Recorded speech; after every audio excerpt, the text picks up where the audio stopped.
ಎಲ್ಲ ದೈವಕ್ಕೆ ನಿಮ್ಮ ಮೆಲ್ಲಡಿಯೇ ಘನವೆಂದು ಸೊಲ್ಲಿಗೊಮ್ಮೊಮ್ಮೆ ನುತಿಪೆ ನಾಂ ಗುರುರಾಯ ಸಲ್ಲೀಲೆಯಿಂದ ಕೃಪೆಯ ಸದಾಕಾಲ ಸ್ಮರಣೀಯರಾದ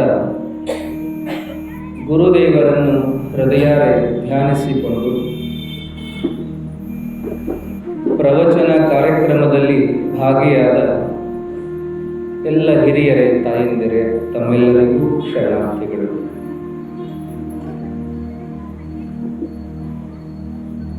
ಶಿಕ್ಷಣ ಮತ್ತು ಸಂಸ್ಕಾರ ಅನ್ನುವಂಥ ವಿಚಾರವಾಗಿ ನಿನ್ನೆ ನಾವೆಲ್ಲ ಚಿಂತನೆ ಮಾಡಿಕೊಳ್ತಾ ಇದ್ವಿ. ಸಾಮಾನ್ಯವಾಗಿ ಗೊತ್ತಿರುವಂಥ ಕೇಳಿರುವಂಥ ವಿಚಾರಗಳಾದರೂ ಮತ್ತೆ ಮತ್ತೆ ಅವುಗಳನ್ನು ಚಿಂತನೆ ಮಾಡಬೇಕು ಅನ್ನೋ ವಿಚಾರಗಳೇ ಅವಾಗಿದ್ದು ಅನ್ನುವಂಥದ್ದು. ಎಷ್ಟೋ ವಿಚಾರಗಳು ಎಲ್ಲರಿಗೂ ಗೊತ್ತಿರ್ತವೆ, ಆದರೆ ಅವರು ತಮ್ಮಷ್ಟಕ್ಕಷ್ಟೇ ವಿಚಾರ ಮಾಡಿಕೊಂಡು ಬಿಡ್ತಾರೆ, ಎಲ್ರಿಗೂ ಹೇಳಕ್ಕೆ ಹೋಗೋದಿಲ್ಲ.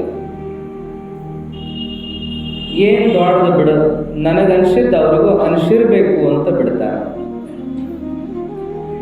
ಅಥವಾ ನಾ ಏನು ಹೇಳಕ್ಕೆ ಹೋದ್ರೆ ಏನು ದೊಡ್ಡ ತಿಳ್ಕೊಂಡಾನ ಅಂದಿಗಿಂದಾರಲ್ಲ ಅಂತ ಬಿಡ್ತಾರೆ. ಅದರಾಗ ಏನೈತಿ ಬಿಡ ಅಂದಿಗಿಂದಾರು ಅಂತ ಸುಮ್ಮನಾಗ್ತಾರೆ. ಆದರೆ ತಿಳುವಳಿಕೆ ಅನ್ನೋದು ಅವರವರ ಮಟ್ಟಿಗೆ ಎಲ್ಲರಿಗೂ ಇರ್ತದೆ. ಆದರೆ ನಾವು ಅದನ್ನು ಬಳಕೆ ಮಾಡ್ಕೋಬೇಕು. ಅದು ಇನ್ನೊಬ್ಬರಿಗೂ ಕೂಡ ಉಪಯೋಗ ಆಗುವಂಥದ್ದಿದ್ರೆ ಅದನ್ನು ಹೇಳಬೇಕು ನಾವು. ಆದರೆ ನಮಗೆಲ್ಲ ಎಂಥ ರೂಢಿ ಅಂದ್ರೆ ಅವಶ್ಯ ಇಲ್ಲದನ್ನ ಮಾತಾಡಿ ರೂಢಿ, ಅಗತ್ಯ ಇಲ್ಲದನ್ನ ಆಡಿಕೊಂಡು ರೂಢಿ. ನಿಮ್ಮದು ಅಂದ್ರೆ ಇಲ್ಲಿ ಕೂತವ್ರದು ಅಂತ ಅಟ ತಗೊಳ್ಳೋದಲ್ಲ, ಎಲ್ಲರದು ಕಥೆ ಹಂಗೆ. ಒಳ್ಳೇದೇನಾದರೂ ಕಂಡ್ರೆ ಮತ್ತೊಬ್ಬರಿಗೆ ತೋರಿಸ್ಬೇಕು, ಒಳ್ಳೇದೇನಾದರೂ ಕೇಳಿದ್ರೆ ಇನ್ನೊಬ್ಬರಿಗೆ ಹೇಳಬೇಕು, ಒಳ್ಳೇದೇನಾದರೂ ಓದಿದ್ರೆ ಇನ್ನೊಬ್ಬರಿಗೂ ಓದ್ರಿ ಅಂತ ಹೇಳಬೇಕು, ಕೊಡಬೇಕು ಪುಸ್ತಕವನ್ನು. ಒಳ್ಳೆಯದನ್ನು ನಾವೆಲ್ಲ ಪ್ರಸಾರ ಮಾಡುವಂಥವ್ರು ಆಗಬೇಕು. ಏನೋ ಒಂದು ಮಾತು ಹೇಳ್ತಾರಲ್ಲ, ಸತ್ಯ ಅನ್ನೋದು ಹೊಸಲಿ ದಾಟೋದ್ರೊಳಗ ಸುಳ್ಳು ಅನ್ನೋದು ಊರೆಲ್ಲ ಅಡ್ಡಾಡಿ ಬಂದಿರ್ತದ ಅಂತೇಳಿ. ಒಳ್ಳೆಯದಕ್ಕಿಂತ ಕೆಟ್ಟದ್ದ ಬಹಳ ಪ್ರಚಾರ ಆಗ್ತದೆ, ಒಳ್ಳೆಯದಕ್ಕಿಂತ ಕೆಟ್ಟದ್ದೇ ವಿಜೃಂಭಿಸ್ತದ, ಒಳ್ಳೆಯದಕ್ಕಿಂತ ಕೆಟ್ಟದ್ದೇ ಎಲ್ಲ ಕಡೆ ಎದ್ದು ಕಾಣ್ತದ. ನಾವೇನು ಮಾಡಬೇಕು ಅಂತಂದ್ರೆ ಒಳ್ಳೆಯದನ್ನೇ ಬೆಳಿಬೇಕು, ಒಳ್ಳೆಯದನ್ನೇ ಬೆಳೆಸಬೇಕು ಅನ್ನೋರಾದರೆ ನಾವೆಲ್ಲ ಆದಷ್ಟು ಅಂಥದ್ದನ್ನು ಪ್ರಚಾರ ಮಾಡಬೇಕು, ಪ್ರಸಾರ ಮಾಡಬೇಕು. ಎಂಥ ಒಳ್ಳೆ ಒಳ್ಳೆ ವಿಚಾರಗಳು ಜಗತ್ತಿನೊಳಗೆ ತುಂಬಿಕೊಂಡಾವು ಅಂದ್ರೆ ಲೆಕ್ಕಿಲ್ಲ ಅವಕ್ಕೆಲ್ಲ. ಆದರೆ ಅವನ್ನೆಲ್ಲ ಬಿಡ್ತೀವಿ. ನಾವೇನು ಮಾಡ್ತೀವಂದ್ರೆ ಮನಸ್ಸಿಗೆ ನೋವಾಗುವಂಥ ಕೆಟ್ಟದ್ದನ್ನೇ ವಿಚಾರ ಮಾಡುವಂಥ ವಿಚಾರಗಳನ್ನು ದಿನಪತ್ರಿಕೆ ಒಳಗೆ ದಿನ ಓದ್ತೀವಿ. ಪೇಪರ್ ತೆಗೆದ್ರೆ ಸಾಕು, ಅಲ್ಲಿ ನಾವು ಮನಸ್ಸಿಗೆ ಆನಂದ ಆಗುವಂಥದ್ದನ್ನು ಎಷ್ಟು ಓದಕ್ಕೆ ಸಾಧ್ಯದ? ಬರೀ ಆ ಸುದ್ದಿ ಈ ಸುದ್ದಿ ಅಂತ ಎಲ್ಲ ಸುದ್ದಿಗಳನ್ನು ನಾವು ನೋಡ್ತಾ ನಾವು ಅಂತಹ ಸುದ್ದಿಗಳನ್ನೇ ಪ್ರಸಾರ ಮಾಡ್ಕೊಂತ ಹೋಗ್ಬಿಡ್ತೀವಿ. ಅವ ಪ್ರಾಣೇಶ ನಕಲಿ ಮಾಡ್ತಾನೆ ನೋಡ್ರಿ. ಏನಂದ್ರೆ ಹೆಣ್ಮಕ್ಳು ಬಹಳ ಲವಲವಿಕೆ, ನಕ್ಕೋತ ಮಾತಾಡ್ಕೋತ ಕೆಲಸ ಮಾಡ್ಕೋತ ಎಷ್ಟು ಆರೋಗ್ಯವಾಗಿರ್ತಾರ. ಗಂಡು ಮಕ್ಳು ಯಾಕೆ ಹಂಗಿರೋದಿಲ್ಲ ಅಂತ ಹಿಂಗೆ ವಿಷಯ ತಗೋತಾನ. ಗಂಡು ಮಕ್ಕಳು ಇಲ್ಲದ ಎಲ್ಲ ಚಿಂತೆ ತಲೆ ಹಾಕೊಂಡು ಕುಂದಿರ್ತಾರ ಅಂತ ಹೇಳ್ಕೋತ ತಮಾಷೆ ಮಾಡ್ತಾನ. ಒಬ್ಬವೇನೋ ಭಾಳ ಚಿಂತೆ ಮಾಡ್ಕೋತ ಕುಂತಿದ್ನಂತ. ಕೇಳಿದ್ರಂತ ಅವನ್ನ, ಯಾಕೋ ಮರ ಇಷ್ಟ್ಯಾಕೆ ಚಿಂತೆ ಮಾಡಾಕತ್ತಿ, ಏನು ಉದ್ಯೋಗ ಸರಿಯಾಗಿ ನಡೆಯುವಲ್ಲೋ, ಏನು ಆದಾಯಕ್ಕಿಂತ ಖರ್ಚು ಜಾಸ್ತಿ ಆಗತ್ತದೋ, ಆರೋಗ್ಯ ಸರಿ ಇಲ್ಲೋ, ಏನು ಮನೆಯಾಗ ಸರಿಯಾಗಿ ಹೊಂದಾಣಿಕೆ ಇಲ್ಲೋ, ಏನಾಗೈತಿ, ಹಿಂಗ್ಯಾಕ ಮುಖ ಗಂಟು ಹಾಕ್ಕೊಂಡು ಚಿಂತೆ ಮಾಡಾಕತ್ತಿ ಅಂದಾಗ ಅವ ಅಂತ, ಅದೇನಿಲ್ಲ ಬಿಡೋ ಮರಾಯ, ಈ ಸಲ ಎಲೆಕ್ಷನ್ಯಾಗ ಯಾರು ಗೆಲ್ತಾರ ಏನು ಅನ್ನಂತೆ.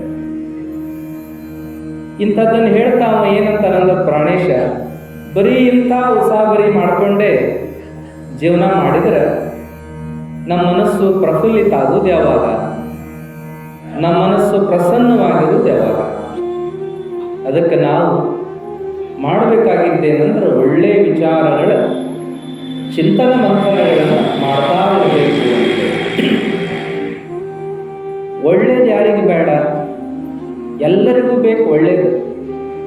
ನಮ್ಮ ಬಗ್ಗೆ ಎಲ್ಲರ ಬಾಯಾಗ ಒಳ್ಳೆ ಅಭಿಪ್ರಾಯ ಇರಬೇಕು ಅಂತ ಎಲ್ಲರಿಗೂ ಇರ್ತದೆ. ನನ್ನ ಬಗ್ಗೆ ಅವರು ಒಳ್ಳೇದು ಮಾತಾಡಬೇಕು ಅಂತ ಅಪೇಕ್ಷೆ ಪಡ್ತೀವಿ. ಮಾತಾಡಿದ್ರು ಅಂತ ಕೇಳಿದ್ರೆ ಭಾಳ ಹಿಗ್ತೀವಿ. ನಮ್ಮ ಎದುರಿಗೇನ ನಮ್ಮ ಬಗ್ಗೆ ಯಾರಾದರೂ ಒಂದೆರಡು ಒಳ್ಳೆ ಮಾತಾಡಿದ್ರೆ ಬಹಳ ಸಂತೋಷ ಪಡ್ತೀವಿ.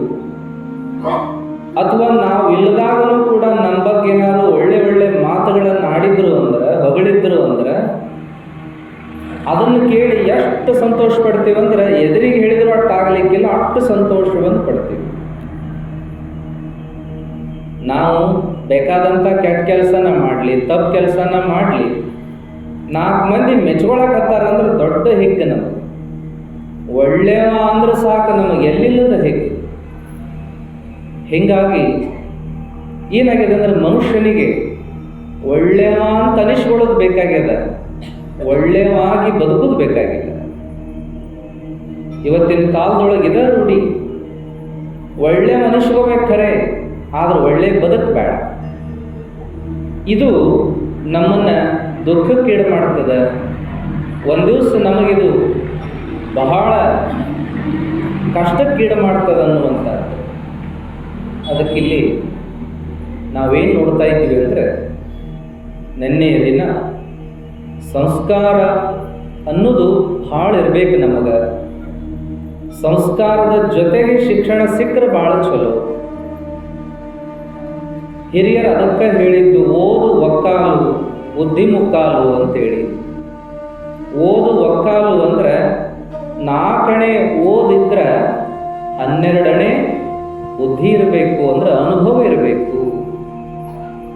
ಓದೋದ್ರಿಂದ ವಿದ್ಯಾ ಬರ್ತದ, ಅನುಭವದಿಂದ ಬುದ್ಧಿ ಬೆಳೀತದ.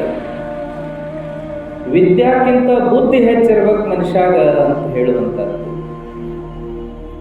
ಬಹಳ ಓದಿದ್ರೆ ಏನಾಗ್ತದ ಅಂತ ಕೇಳಿದ್ರೆ ಅದಕ್ಕೂ ಹೇಳಿದರು, ಓದಿ ಕೆಟ್ಟ ಕೊಚುಂಬಟ್ಟ. ಬರೀ ಓದಿನೊಳಗ ಇದ್ದೇನ್ ಮಾಡಕ್ಕಾಗ್ತದ? ಬರೀ ಓದು ಕೂಡ ಉಪಯೋಗ ಇಲ್ಲ. ಓದು ಅದರ ಜೊತೆಗೆ ಒಂದಿಷ್ಟು ಅನುಭವನೂ ಕೂಡ ಬೇಕಾಗ್ತದ. ಇದು ಹೆಂಗ ಅಂದ್ರೆ, ಒಂದು ಚಲೋ ಉದಾಹರಣೆ ನೋಡ್ರಿ. ಹೋಳಿಗೆ ಒಂದು ಚಲೋ ಉದಾಹರಣೆ. ಹೋಳಿಗೆ ನಿಮಗೆಲ್ಲ ಗೊತ್ತದ, ಮ್ಯಾಲೆ ಕಣಕ, ಒಳಗಡೆ ಹೂರ್ಣ. ಕಣಕ 4 ಅಣೆದಟ್ಟು, ಹೂರ್ಣ 12 ಅಣೆದಟ್ಟಿದ್ರೆ ಹೋಳಿಗೆ ಭಾಳ ರುಚಿ. ಅದು ಹೊಲದಾಗ ಬೆಳೆದ ಕಾಳು, ಕಡ್ಲಿ ಬ್ಯಾಳಿ, ಮತ್ತು ಅಗದಿ ಹೇಳಿ ಮಾಡಿಸಿದ ಬೆಲ್ಲ, ಸಕ್ಕರೆ ಹಾಕಲಾರದ್ದು. ಅದನ್ನು ಒಳಕಲ್ಲಾಗ ರುಬ್ಬಿ ಚಂದಗೆ ಹಿಟ್ಟು ಹದ ಮಾಡಿ 12 ಹೂರ್ಣ ತುಂಬಿ ಚಂದಗೆ ಬೇಯಿಸಿ ಮ್ಯಾಲೆ ತುಪ್ಪ ಹಾಕೊಂಡು ಉಂಡ್ರೆ ಅದು ರುಚಿ ಬ್ಯಾರೆ ಅಂತ ವರ್ಣನೆ ಮಾಡ್ತಾರೆ. ಅದ ನಾವು 12 ಕಣಕ 4 ಹೂರ್ಣ ಹಿಟ್ಟು ಮಾಡಿದ್ರೆ ನಾರಾಗ್ಯವಲ್ಲ ಅಂತಾರೆ. ಜಗ್ಬೇಕಾಗ್ತದೆ. ಕಣಕ ಜಾಸ್ತಿ ಆದ್ರೆ ಏನಾಗ್ತದೆ? ನಾರಾದಿತ್ತು, ಜಗ್ಬೇಕಾಗ್ತದೆ. ಹಲ್ಲಾಗ ಭಾಳ ಜಗಿಬೇಕಾಗ್ತದೆ, ಪಚನ ಆಗುವುದಿಲ್ಲ. ಅದಕ್ಕಾಗಿ ವಿದ್ಯಾ ಅಂದ್ರೆ ಅದು ಕಣಕ್ಕಿದ್ದಂಗೆ. ಅನುಭವ ಅಂದ್ರೆ ಅದು ಹೂರ್ಣಿದ್ದ. ಜೀವನಕ್ಕೆ ವಿದ್ಯೆಗಿಂತ ಅನುಭವ ಬೇಕು ಅಂತ. ಯಾಕಂದ್ರೆ ವಿದ್ಯೆ ಇಲ್ಲದ ಕಾಲಕ್ಕೂ ಜನರು ಒಳ್ಳೆ ಜೀವನ ಮಾಡ್ಯಾರ. ಒಂದು ಕಾಲಕ್ಕೆ ವಿದ್ಯೆ ಅನ್ನೋದ ಇದ್ದಿದ್ದಿಲ್ಲ. ಏನು ವಿದ್ಯೆ? ಕೋಟಿ ವಿದ್ಯೆಗಿಂತ ಮೇಟಿ ವಿದ್ಯೆ ಮೇಲು ಅಂತ ಹೊಲಕ್ಕೆ ಕರ್ಕೊಂಡು ಹೋಗ್ತಿದ್ರು. ದನಕರ ಹೊಲ ಮನಿ ಬಾಳೆನ ಕಲಿಸ್ತಿದ್ರು. ಕಲಿಯೋದು ಶಾಲೆಗೇನು ಕಲಿದೈತಿ, ಬಾ ಇಲ್ಲಿ ಹೊಲದಾಗ ಕಲಿಯೋದು ಭಾಳ ಐತಿ ಅಂತ ಕರ್ಕೊಂಡು ಹೋಗ್ತಿದ್ರು. ಶಾಲೆ ಕಲ್ತು ಏನ್ ಮಾಡಾವದಿ, ನಡಿ ಅಂತಿದ್ರು. ಆ ಕಾಲಕ್ಕೆ ವಿಚಾರ ಮಾಡಿದ್ರೆ ಶಾಲೆಗಳ ಬಗ್ಗೆ ಅಷ್ಟು ಮಹತ್ವ ಇದ್ದಿದ್ದಿಲ್ಲ, ಬದುಕಿನ ಬಗ್ಗೆ ಮಹತ್ವ ಇತ್ತು. ಅನುಭವಕ್ಕೆ ಬಹಳ ಬೆಲೆ ಕೊಡ್ತಿದ್ರು. ಸಣ್ಣ ಸಣ್ಣ ಮಕ್ಕಳು ಇಂಥ ಅನುಭವಿಯಾಗಿ ಬೆಳೀತಿದ್ರಲ್ಲ, ಆ ಅನುಭವವನ್ನ ಬಹಳ ಕಲ್ತವ್ರೊಳಗೆ ನಾವು ನೋಡಕ್ ಸಾಧ್ಯನೇ ಇಲ್ಲ. ಅದನ್ನು ಭಾಳ ಶಾಣೆ ಅದಾನಂದ್ರೆ ಅವ್ನಿಗೇನು ಬರೋದೇ ಇಲ್ಲ. ಮನೆ ಅಂತ ಹೇಳಿರ್ಬೇಕ. ಒಬ್ರು ಹಿರಿಯರು ಹೇಳ್ತಿದ್ರು, ಭಾಳ ಶಾಣೆ ಮೊಮ್ಮಗಳು. ಯಾವಾಗ ಒಂಚೂರು ಚಾ ಮಾಡಬೇ ಅಂತಂದ್ರೆ ನಾ ಬರಂಗಲ್ಪ, ನಮ್ಗೆ ಗೊತ್ತಿಲ್ಲ, ಒಲಿ ಹಚ್ಚೋದ ಹಂಗೆ ಗೊತ್ತಿಲ್ಲ. ಅನುಭವನೂ ಬೇಕಲ್ಲ ಮನುಷ್ಯನಿಗೆ. ಬರೀ ವಿದ್ಯೆನೇ ಎಲ್ಲ ಅಲ್ಲ. ವಿದ್ಯೆ ಇಲ್ಲದ ಕಾಲದಾಗೂ ಚಂದಾಗಿ ಜೀವನ ಮಾಡ್ಯಾರ, ಸಮಾಧಾನದ ಜೀವನ ಮಾಡ್ಯಾರ. ಇವತ್ತು ನಮಗೆಲ್ಲ ವಿದ್ಯಾ ಭಾಳದ, ಆದ್ರೆ ಅನುಭವ ಇರಲಾರದಕ್ಕೆ ಜೀವನ ಮಾಡೋಕ್ಕಾಗವಲ್ದು. ಜೀವನ ವಜ್ಜಾಗಿ ಕುಂತದ, ಹೆಂಗೆ ಮಾಡೋದು ಅಂತೇಳಿ. ಈಜಾಡಕ್ ಬರ್ತತೇನು ಅಂತ ಕೇಳಿದ್ರಂತ ಒಬ್ಬ ಹುಡುಗ. ಬರ್ತೈತಿಲ್ಲ ಬೇಕಾದಂಗೆ, ಅದ್ರ ಬಗ್ಗೆ ಬೇಕಾದ್ರೆ ಹೇಳ್ತೀನಿ. ನಾ ಪ್ರಬಂಧನ ಬರಿತೀನಿ, ಬೇಕಾದ್ರೆ ಒಂದು ದೊಡ್ಡದೊಂದು ಬುಕ್ಕ ಬರೀ ಅಂದ್ರೆ ಬರಿತೀನಿ ಅನ್ನ. ಹೌದಾ, ಅಷ್ಟೆಲ್ಲ ಗೊತ್ತೈತಾ ನಿನಗೆ ಈಜುದ್ರ ಬಗ್ಗೆ? ಹೌದು, ಬೇಕಾದಂಗೆ ಅದ್ರ ಬಗ್ಗೆ ಏನೇ ಕೇಳಿದ್ರು ನಾ ಹೇಳಬಲ್ಲೆ ಅನ್ನಂತ. ಹಂಗಾರೆ ನಡಿ ಒಂಚೂರು ಹೊಳಿಗೆ ಹೋಗಿ ಬರೋಣ ಅಂದ್ರೆ ಆತ ನಡಿ ಅನ್ನಂತ. ಅಲ್ಲಿ ಹೋಗಿ ಬರೋದಲ್ಪ ಇದ್ರೆ ಮೊದಲು ಹೆಂಗೆ ಹಿಡಿಬೇಕು, ಏನು ಮಾಡಬೇಕು, ಅದ್ರಾಗ ಏನೂ ಅನುಭವನೇ ಇಲ್ಲ. ಅದ್ರ ಬಗ್ಗೆ ಬೇಕಾದ ಹೇಳಬಲ್ಲಂತೆ. ಇನ್ನೊಬ್ರೇನೋ ತಮಾಷೆ ಹೇಳ್ತಿದ್ರು, ಹಾಗಂತ ವಿದ್ಯೆನೂ ಬೇಡ ಅಂತಲ್ರಿ, ವಿದ್ಯಾನೂ ಬೇಕು, ಆದ್ರೆ ವಿದ್ಯೆಗಿಂತ ಅನುಭವ ಜಾಸ್ತಿ ಬೇಕು ಮನುಷ್ಯಾಗ ಅಂತ ಹೇಳಿ. ನಮ್ಮ ಹಿರಿಯರು ಏನಾದರೂ ಆಸ್ತಿ ಮಾಡಿದ್ರು ಅಂದ್ರೆ, ನಮ್ಮ ಹಿರಿಯರು ಏನಾದರೂ ಶ್ರೀಮಂತ ಜೀವನ ಮಾಡಿದ್ರು ಅಂದ್ರೆ ವಿದ್ಯಾದಿಂದ ಮಾಡಿದ್ದಲ್ಲದು, ಅನುಭವದಿಂದ ಮಾಡಿದ ಆಸ್ತಿ, ಅನುಭವದಿಂದ ಮಾಡಿದ ಸಂಪತ್ತು ಅವೆಲ್ಲ. ಈಗ ವಿದ್ಯಾವಂತರು ಅನುಭವಿಗಳು ಗಳಿಸಿದಂಥ ಎಲ್ಲ ಆಸ್ತಿನ ಕಳ್ಕೋತ ಹೊಂಟಾರ. ಆ ಕಡೆಲ್ಲ ಬಯಲು ಸೀಮೆ ಒಳಗೆ ಎಕರೆಗಟ್ಟಲೆ ಹೊಲ, ಎಕರೆ ಲೆಕ್ಕದಾಗ ಹೇಳಂಗಿಲ್ರಿ, ಮತ್ತವರು ಕೂರ್ಗಿ ಲೆಕ್ಕದಾಗ ಹೇಳ್ತಾರ. 4 ಎಕರೆ ಅಂದ್ರೆ ಒಂದು ಕೂರ್ಗಿ, ಹಂಗ ಕೂರ್ಗಿ ಲೆಕ್ಕದಾಗ 2 ಕೂರ್ಗಿ, 4 ಕೂರ್ಗಿ, 8 ಕೂರ್ಗಿ, 10, 20 ಅಂತ ಹೇಳ್ಕೊಂತ ಹೋಗ್ತಾರ. ಅವರೆಲ್ಲ ಅನುಭವದಿಂದ ಮಾಡಿದ ಆಸ್ತಿ ಅವು. ಈಗಿನವ್ರಿಗೆ ಅನುಭವ ಇಲ್ಲ. ನಾವಂತೂ ಒಕ್ಕಲ್ತನ ಮಾಡ್ಕೋತ ಬಂದಿವಪ್ಪ, ನೀವು ಸಾಲಿ ಕಲೀರಿ ಅಂತ ಕಲಿಸಿದ್ದಕ್ಕೆ ಇವ್ರು ಏನು ಮಾಡಕತ್ತಾರ ಅಂದ್ರೆ ಅನುಭವ ಇರಲಾರದಕ್ಕೆ ವರ್ಷ 2 ಎಕರೆ ಮಾರ್ಕೋತ ಹೊಂಟಾರ. ಅವರು ಅನುಭವದಿಂದ ಗಳಿಸಿದ್ರು, ಇವರು ವಿದ್ಯಾದಿಂದ ಕಳೆಯಾಕತ್ತಾರ. ಒಬ್ರು ಬಹಳ ಒಳ್ಳೆ ಜನ ಅಂತೆ, ಒಳ್ಳೆ ಜನ, ಸಜ್ಜನ ಸದ್ಭಾವಿಗಳು, ಮುಗ್ಧರು. ಅವರು ಒಂಚೂರು ಚಲೋ ಆಗಲಿ ಬೆಳೀಲಿ ಅಂತ ಅನ್ನೋ ಕಾರಣಕ್ಕೆ ಶ್ರೀಮಂತ ಒಬ್ಬ ಏನು ಮಾಡಿದ ಅಂದ್ರೆ ಅವರಿಗೆ ಒಂದು 4 ಎಕರೆ ಗಂಧದ ತೋಟ ಕೊಟ್ಟನಂತ. ಅವನು ಭಾಳ ಇದ್ದು ಅಂತ ಹೊಲಗದ್ದಿ. ಗಂಧದ್ದು ಒಂದು 4 ಎಕರೆ ಗಂಧದ ತೋಟ ಕೊಟ್ರೆ ಚಲೋ ಆಕತಿ, ಅವರು ಚಲೋ ಬೆಳೀತಾರ ಅಂತ ಹೇಳಿ ಅವ ಏನು ಮಾಡಿದ, ಅವ್ರ ಹೆಸರಿಗೆ 4 ಎಕರೆ ಬರ್ಕೊಟ್ಟ. ಶ್ರೀಮಂತ ನೋಡ್ರಿ, ಅಂತ ದೊಡ್ಡ ಮನಸ್ಸು ಒಂದು. ಇವ್ರೇನ್ ಮಾಡಿದ್ರೆ ಅಂದ್ರೆ ಮನೆ ಮಂದಿ ಚಲೋ ಆತು 4 ಎಕರೆ ಹೊಲ ಕೊಟ್ಟ ಅಂತ ಸಂತೋಷ ಪಟ್ಟರು. 4 ಎಕರೆ ಹೊಲ ಕೊಟ್ಟ ಅಂತ ಸಂತೋಷ ಪಟ್ಟು ಹಂಗ ಆತು, ಅದ್ರೊಳಗೆ ಜೀವನ ಮಾಡ್ಲಿಕ್ಕತ್ತರು. ಆದ್ರೆ ಅವರಿಗೆ ಏನು ತಿಳಿವಲ್ಲ. ಬರೀ 4 ಎಕರೆ ತುಂಬ ಗಿಡನ ಹಚ್ಕೊಂಡು ಕುಂತಾನವ. ಏನಲ್ಲ, ಏನೈತೆ, ಹಣ್ಣಲ್ಲ ಹೂವಲ್ಲ, ಸುಮ್ಮನೆ ಉಂಡು ಹೋಗಿ ಮಕ್ಕೋಬ ಕಟ್ಟಲ್ಲಿ. ಇನ್ನೇನು ದನಕರ ಸಾಕಿದ್ರೆ ತಳಗ ಬುಡದಾಗ ಬೆಳೆದಂಥ ಹುಲ್ ಕಡ್ಡಿ ಕಸ ತಂದು ಹಾಕ್ಬೋದು, ಇಟ್ಟ ದನ ಮೇಯಿಸ್ಬೋದು ಅಟ್ಟ. ಇದಕ್ಕಿಂತ ಹೆಚ್ಚಿಂದ ಏನೂ ಅಲ್ಲಿ ಸಾಧ್ಯ ಇಲ್ಲ ಅಂತ ಹಳಸಾಕತ್ತ. ವಿಚಾರ ಮಾಡಿ ಮಾಡಿ ಮತ್ತು ಹಿಂಗೆ ಕುಂತ್ರ ಆಗೋದಿಲ್ಲ. ಇಟ್ಟ ಅದ್ರ ಬುಡದಾಗ ಬೆಳೆಯು ಹುಲ್ಲು ಮೇಯಿಸಿಕೊಂಡು ಒಂದು ಆಕಳ ಹಾಲು ಹಿಡ್ಕೊಂಡು ಜೀವನ ಮಾಡಿದ್ರೆ ಏನು ಬಂತು? ಈ ಗಿಡ ಎಲ್ಲ ತೆಗೆದು ಬಿಡೋನು, ಸ್ವಚ್ಛ ಮಾಡಿ ಮುಂದೆ ಅದನ್ನು ಹೊಲ ಮಾಡಿಕೊಂಡು ಜೀವನ ಮಾಡೋನು ಅಂತ ವಿಚಾರ ಮಾಡಿದ್ರಂತೆ. ಆ 4 ಎಕರೆ ಒಳಗಿನ ಎಲ್ಲ ಗಿಡ ಕಡಿದ್ರು. ಗಿಡ ಕಡ್ದೇನು ಮಾಡಿದ್ರು? ಗುಡ್ಡೆ ಹಾಕಿ ಬೆಂಕಿ ಹಚ್ಚಿದ್ರು. ಬೆಂಕಿ ಹಚ್ಚಿ ಏನು ಮಾಡಿದ್ರು? ಇಡ್ಲಿ ಮಾಡಿ ಬಡ ಬಡ ಚೀಲ ತುಂಬಿ ತುಂಬಿ ಮಾರಿದ್ರು. ಭಾಳ ಸಂತೋಷ ಆತವರಿಗೆ. 4,000 ರೂಪಾಯಿ ಬಂತಂತ. ಭಾಳ ಸಂತೋಷ ಪಟ್ರು ಅವರು. ಎಂಥ ಚಲೋ ಆಯ್ತು. ಏನು ಬರೀ ನೆಳ್ಳಾಗ ಹೋಗಿ ಮಕ್ಕಳೋದು ಕುಂಡ್ರದಾಗಿತ್ತು. ಆ ಎಲ್ಲ ಗಿಡ ಕಡ್ದು 4,000 ರೂಪಾಯಿ ಬಂತು ನೋಡತ್ ಹೇಳಿ ಸಂತೋಷ ಪಟ್ರು. ಮುಂದೇನಾಯ್ತು ಅಂದ್ರೆ ಅದ್ರಾಗ ತಮಗೇನು ಬೇಕು ಅದನ್ನು ಬೆಳ್ಕೋತ ಹೊಂಟ್ರು. ವರ್ಷ 2 ವರ್ಷ ಕಳೆದಿತ್ತೇನೋ ಅವ ಸಾವ್ಕಾರ ಬಂದ. ಮಾತಾಡ್ಸ್ಯಾರ ಬರುಣ ಅವ್ರನ್ನ, ಹೆಂಗೆ ಇಟ್ಕೊಂಡಾರ ಬಲ್ಲಾನ ನೋಡಿ ಬಂದ್ರಾತು ಅಂತ ಬಂದಂತ. ಬಂದು ಅವ್ರನ್ನ ಮಾತಾಡಿಸಿದ, ನಡ್ರಿ ಹೊಲಕ್ಕೆ ಹೋಗಿ ಬರೋಣ ಅಂತ ಹೋದ್ರೆ ಸಾವ್ಕಾರಾಗ ಭಾಳ ತ್ರಾಸ ಆತಂತ. ಕಣ್ಣಾಗ ನೀರು ಬಂದು ನೋಡಿದ ಹೊಲ ಎಲ್ಲ ಮರ ಕಡ್ದು ಹೋದಾರ. ಏನಪ್ಪ ಇದು, ಹಿಂಗೇನು ಮಾಡಿರಿ ಇದನ್ನ ಅಂತ. ಏನ್ರಿ ಮತ್ತು ಅವೆದಕ್ಕೆ ಉಪಯೋಗ ರೀ? ಹಣ್ಣಿಲ್ಲ ಹೂವಿಲ್ಲ, ಏನು ಹೋಗಿ ಬರೀ ಗಿಡದಾಗ ಮಕ್ಕೋಬೇಕು ನಾವು, ಇಲ್ಲ ದನ ಮೇಯಿಸ್ಬೇಕು ಅಡ್ಡಾಡಿ, ಇದನ್ನು ಬಿಟ್ರಿ ಇನ್ನೇನು ಉಪಯೋಗ ಇಲ್ಲ ಅಂತೇಳಿ ನೋಡಿ ನೋಡಿ ಕಡ್ದು ಬಿಟ್ಟಿವಿ. ಅದನ್ನು ಸುಟ್ಟು ಇಡ್ಲಿ ಮಾಡಿ ಮಾರಿಬಿಟ್ಟಿವಿ. 4,000 ರೂಪಾಯಿ ಬಂದು ನೋಡ್ರಿ ಅದನ್ನು. ಹೀಗೆ ಹೇಳಿದ್ರು ಅವರು. ಎಲ್ಲಕ್ಕೂ ಎಲ್ಲ ಕಡ್ದು ಬಿಟ್ರಿ ಎಲ್ಲೋ ಅಂದಾಗ, ಇಲ್ರಿ ಆ ಕಡೆ ಒಂದು ಈ ಕಡೆ ಒಂದು ಮೂಲಿಗೆ ಒಂದೊಂದು ಉಳಿಸಿ ಒಂದು 4 ಉಳ್ದಾವ ನೋಡ್ರಿ. ಅವಾಗ ಇದ್ರ ಕಿಮ್ಮತ್ತೇನು ನಿಮಗೆ ಗೊತ್ತೈತೇನ್ರಿಪ್ಪ ಅಂತ. ಏನು ಬಿಡ್ರಿ ಗಿಡ ಅಟ್ಟ, ಏನು ಹಣ್ಣಿಂದಲ್ಲ ಹೂವಿಂದಲ್ಲ, ಅದು ಏನು ಮಾಡೋದೈತೆ ಅದ್ರಾಗ ಏನೈತೆ ಕಿಮ್ಮತ್ತ? ಆವಾಗ ಅವ ಸಾವ್ಕಾರ ಆಗಿಂದಾಗ ಕರೆಯವ್ರನ್ನ ಕರೆಸಿ, ಈ 4 ಗಿಡದ ಲೆಕ್ಕ ಮಾಡ್ರಿಪ್ಪ, ಎಷ್ಟು ಆಕತಿ ಅದನ್ನು ತೊಗೊಂಡ್ಬಿಡ್ರಿ, ಗುತ್ತಿಗೆ ಕಡ್ಕೊಂಡು ಹೋಗ್ರಿ, ಅದ್ರ ಲೆಕ್ಕ ಮಾಡ್ರಿ ಅಂತಂದಾಗ ಚಲೋ ಕೆಚ್ಚಾದ ಗಂಧದ ಗಿಡ. ಅವಾಗ ಲೆಕ್ಕ ತೆಗೆದ್ರು ಒಂದೊಂದು ಗಿಡನ 40 ಲಕ್ಷ ಕಿಮ್ಮತ್ತಾದವು ನೋಡ್ರಿ. ಅದನ್ನು ಕೇಳಿ ಇವರಿಗೆ ಏನಪ್ಪ ಮಾಡಿದೀವಿ ನಾವೆಲ್ಲ, ಎಂಥ ತಪ್ಪು ಮಾಡಿದೀವಲ್ಲ, ಬರೀ 4,000 ರೂಪಾಯಿ ಇದ್ಲಿ ಅದು ನಮ್ಮ ಒಂದು ಸಂತೋಷ ಪಟ್ವಿ, ಅದರ ಕಿಮ್ಮತ್ತ ತಿಳ್ಕೊಳ್ಳಿಲ್ಲ ನಾವು ಅಂತ ಹಳಹಳಿಸಿದ್ರು. ಹಿಂಗೆ ನಾವೇನಪ್ಪ ಅಂತಂದರೆ ವಿದ್ಯಾ ಒಂದಿಟ್ಟುಕೊಂಡು ನಾವೇನು ಮಾಡಲಿಕ್ಕಾಗದು. ಹಾಗಂತ ಅನುಭವವನ್ನು ಅಲಕ್ಷ್ಯ ಮಾಡಿ ಬದುಕಕ್ಕಾಗದು. ವಿದ್ಯೆಯನ್ನು ಅಲಕ್ಷ್ಯ ಮಾಡಬಾರ್ದು, ಅನುಭವವನ್ನು ಅಲಕ್ಷ್ಯ ಮಾಡಬಾರ್ದು. ಎರಡೂ ಕೂಡ ಜೀವನಕ್ಕೆ ಬೇಕು. ಆದರೆ ವಿದ್ಯೆಗಿಂತ ಅನುಭವನ ಹೆಚ್ಚಬೇಕು ಅಂತ ನಮ್ಮ ಹಿರಿಯರು ಹೇಳ್ಬೋದು. ಅಷ್ಟಕ್ಕೂ ಶಿಕ್ಷಣ ಅಂದ್ರೇನು?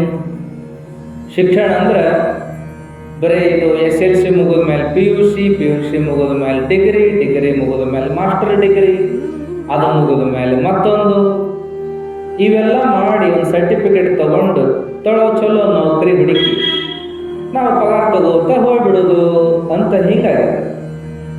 ಆದ್ರೆ ಶಿಕ್ಷಣ ಅಂದ್ರೆ ಹಿಂಗಲ್ಲ, ಜೀವನೋಪಾಯ ಅಲ್ಲ. ಶಿಕ್ಷಣ ಅಂದ್ರೆ ಜೀವನಕ್ಕೊಂದು ಮಾರ್ಗ ಅಲ್ಲ. ಶಿಕ್ಷಣ ಅಂದ್ರೆ ಸರ್ಟಿಫಿಕೇಟ್ ಅಲ್ಲ. ಶಿಕ್ಷಣ ಅಂದ್ರೆ ಅದು ಕಲಿಯೋದು. ಏನು ಕಲಿಯೋದು? ಜೀವನನ ಕಲಿಯೋದು. ಶಿಕ್ಷಣ ಅಂದ್ರೆ ಬ್ಯಾರೆ ಅಲ್ಲ, ಜೀವನ ಅಂದ್ರೆ ಬ್ಯಾರೆ ಅಲ್ಲ ಅಂತ ಹೇಳಿ. ಶಿಕ್ಷಣ ಅಂದ್ರೆ ಜೀವನ ಮಾಡಕ್ಕೆ ಅದನ್ನು ಕಲಿಬೇಕಂತಲ್ಲ. ಜೀವನನ ಶಿಕ್ಷಣ, ಶಿಕ್ಷಣವೇ ಜೀವನ ಅಂದ್ರೆ ಕಲಿಯೋದೇ ಜೀವನ. ಕಲ್ಕೋತ ಹೋಗ್ಬೇಕು ಅಂತ. ಗೊತ್ತಿರೋರ ಕಡೆಯಿಂದ ಗೊತ್ತಿಲ್ಲದನ್ನು ತಿಳ್ಕೋತ ಹೋಗ್ಬೇಕು. ಅದಕ್ಕೆ ಅನುಭವಿಗಳ ಮಾತು ಕೇಳೋದು, ಹಿರಿಯರ ಮಾತು ಕೇಳೋದು, ಒಳ್ಳೆ ಪುಸ್ತಕ ಓದೋದು, ಒಳ್ಳೆ ಪ್ರವಚನ ಕೇಳೋದು. ಈಗಂತೂ ಮೊಬೈಲ್ ಒಳಗೆ ಎಲ್ಲರಿಗೂ ಅವಕಾಶ ಅದಾವ, ಕೇಳ್ಕೊಂತ ಹೋಗು. ಎಷ್ಟು ಒಳ್ಳೆ ಒಳ್ಳೆ ವಿಷಯ ಅಂದ್ರೆ ನಮಗೂ ನಿಮಗೂ ಹೊಳೆದಿರಂಗಿಲ್ಲ ಅಂತ ಅದ್ಭುತ ವಿಷಯ ಹೇಳ್ತಾರೆ. ಹೆಂಗೆ ಅವರಿಗೆ ತಲೆ ಹೊಳಿತಾವೋ ಗೊತ್ತಾಗೋದಿಲ್ಲ. ನಮಗೊಂದು ಹೊಳೆದದ್ದ ಅವ್ರಿಗೊಂದು ಹೊಳಿತದ, ಅವ್ರು ಹೊಳಿಲಾರದು ನಮಗೆ, ನಮಗೆ ಹೊಳಿಲಾರದ್ದು ಅವರಿಗೆ. ವಿಚಿತ್ರ ವಿಶೇಷ ಅನುಭವಗಳು. ನಾವೆಷ್ಟು ಮಂದಿ ಛತ್ರಿ ಏರಿಸ್ಕೊಂಡು ಅಡ್ಡಾಡಂಗಿಲ್ಲ ಬಿಸಿಲಾಗ ಮಳೆಯಾಗ. ಒಮ್ಮೆ ನಮಗೇನು ಅನ್ಸಂಗಿಲ್ಲ, ಮಳೆ ಬಂದಾಗ ಬೇಕಂತ ಹುಡುಕಾಡಿ ತಗೋತು, ತಲೆ ಮ್ಯಾಗ ಏರಿಸ್ಕೊಂಡು ಅಡ್ಡಾಡ್ತೀವಿ. ಆದ್ರೆ ಒಬ್ಬ ಬರೋದು ಅದ್ರೊಳಗೆ ಏನಂತ ಬರದ ಅಂದ್ರೆ ಛತ್ರಿ ಮಳೆಯನ್ನು ನಿಲ್ಲಿಸುವುದಿಲ್ಲ. ತಲೆಯ ಮೇಲೆ ಹಿಡಿದ ಛತ್ರಿ ಮಳೆಯನ್ನು ನಿಲ್ಲಿಸುವುದಿಲ್ಲ, ಆದರೆ ಮಳೆಯಿಂದ ನಮ್ಮ ತಲೆಯನ್ನು ತೊಯ್ಯುವುದನ್ನು ನಿಲ್ಲಿಸುತ್ತದೆ.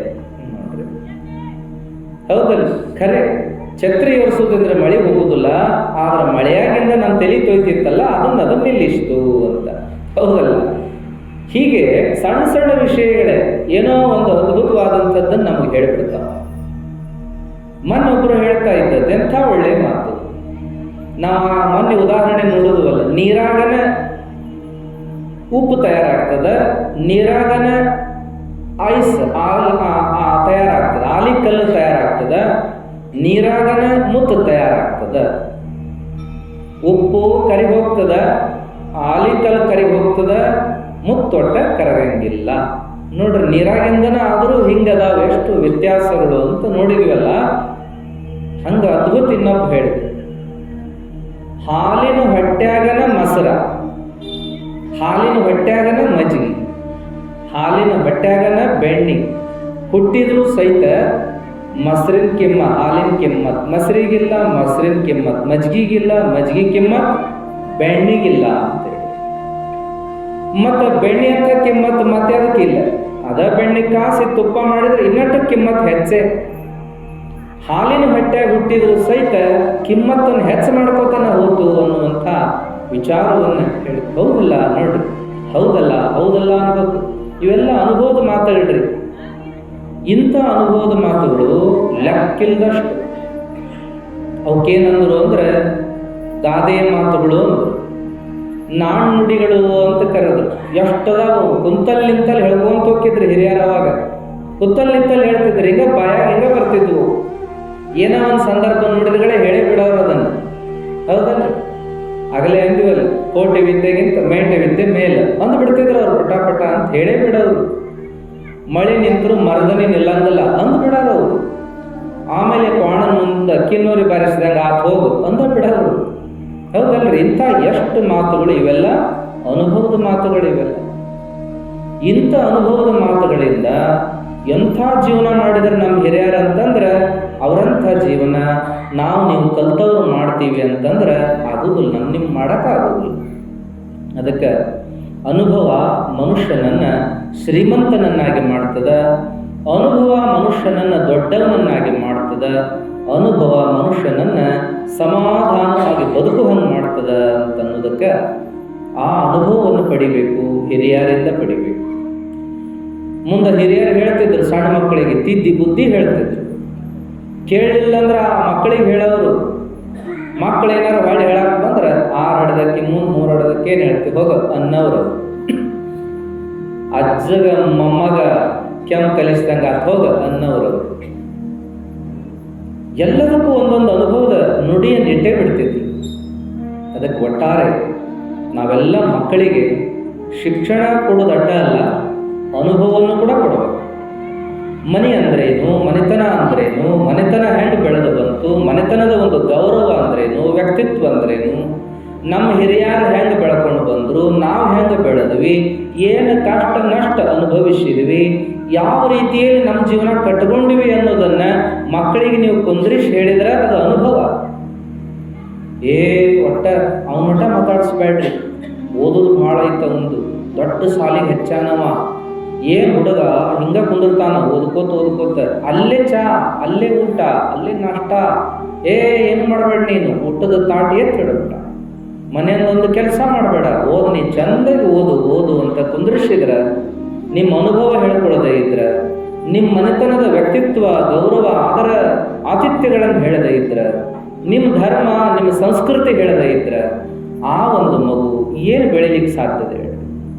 ಅದಕ್ಕೆ ಅವರಿಗೆ ನಾವು ಅನುಭವ ಕೊಡಬೇಕು. ಇವತ್ತಂತೂ ಇದು ಬಹಳ ಅವಶ್ಯ ಐತ್ರಿ. ಅನುಭವ ಅನ್ನುವಂಥದ್ದನ್ನು, ಸಂಸ್ಕಾರ ಅನ್ನುವಂಥದ್ದನ್ನು ಮಕ್ಕಳಿಗೆ ಅವಶ್ಯ ಕೊಡಬೇಕು. ನಾವೆಲ್ಲ ಎಲ್ಲವನ್ನ ಹೇಳಬೇಕು ಅವರಿಗೆ. ಮರ ಗಿಡ ಬಳ್ಳಿ ಪ್ರಾಣಿ ಪಕ್ಷಿ ಕ್ರಿಮಿ ಕೀಟ ರೋಗ ರುಜಿನಿ ಏನು ಹುಟ್ಟು ಸಾವು ದೇವರು ಧರ್ಮ ಎಲ್ಲವನ್ನ ಮಕ್ಕಳಿಗೆ ನಾವು ಇವತ್ತು ಕಲಿಸ್ಬೇಕಾಗಿದೆ, ಹೇಳಬೇಕಾಗಿದೆ. ಇದಂದ್ರೆ ಹಿಂಗಪ್ಪ, ಇದಂದ್ರೆ ಹಿಂಗ. ಏನಂತೀರಿ, ನಮಗಿಂತಲೂ ಮಕ್ಕಳು ಭಾಳ ಶಾಣೆ ಈಗ ಅಂತ ಕೈ ಬಿಡಬಾರ್ದು. ಮಕ್ಕಳು ಎದ್ರೊಳಗೆ ಶಾಣೆ ಅದಾರ ಅಂದ್ರೆ ಮೊಬೈಲ್ನಾಗ ಅಷ್ಟೆ.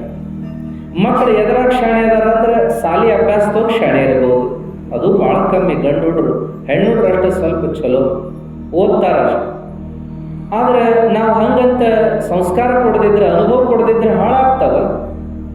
ನಾವು ಎಷ್ಟು ಸೌಕರ್ಯ ಕೊಡಾಕತ್ತೀವಿ ಮಕ್ಕಳಿಗೆ ಅಂದ್ರೆ ಮಕ್ಕಳು ನಮ್ಮ ಕಣ್ಣಿದ್ರಿಗೆ ಹಾಳಾಗತ್ತಾರ, ಅಷ್ಟು ಸೌಕರ್ಯ ಕೊಡಾಕತ್ತೀವಿ. ಹಿಂಗಾಗಬಾರ್ದು. ಶ್ರೀಮಂತಿಕೆಯಿಂದ ಮಕ್ಕಳು ಭಾಳ ಚಲೋ ಬೆಳೀತಾರ ಅಂತ ಏನಿಲ್ಲ. ಅದಕ್ಕೆ ನಾವು ನೋಡ್ಬೇಕು, ಯಾರು ಬೆಳೆದು ಬಂದಾರಲ್ಲ ದೊಡ್ಡ ದೊಡ್ಡ ವ್ಯಕ್ತಿಗಳು ಜಗತ್ತಿನಾಗ ಬಡತನದಿಂದಲೇ ಬೆಳೆದು ಬಂದ.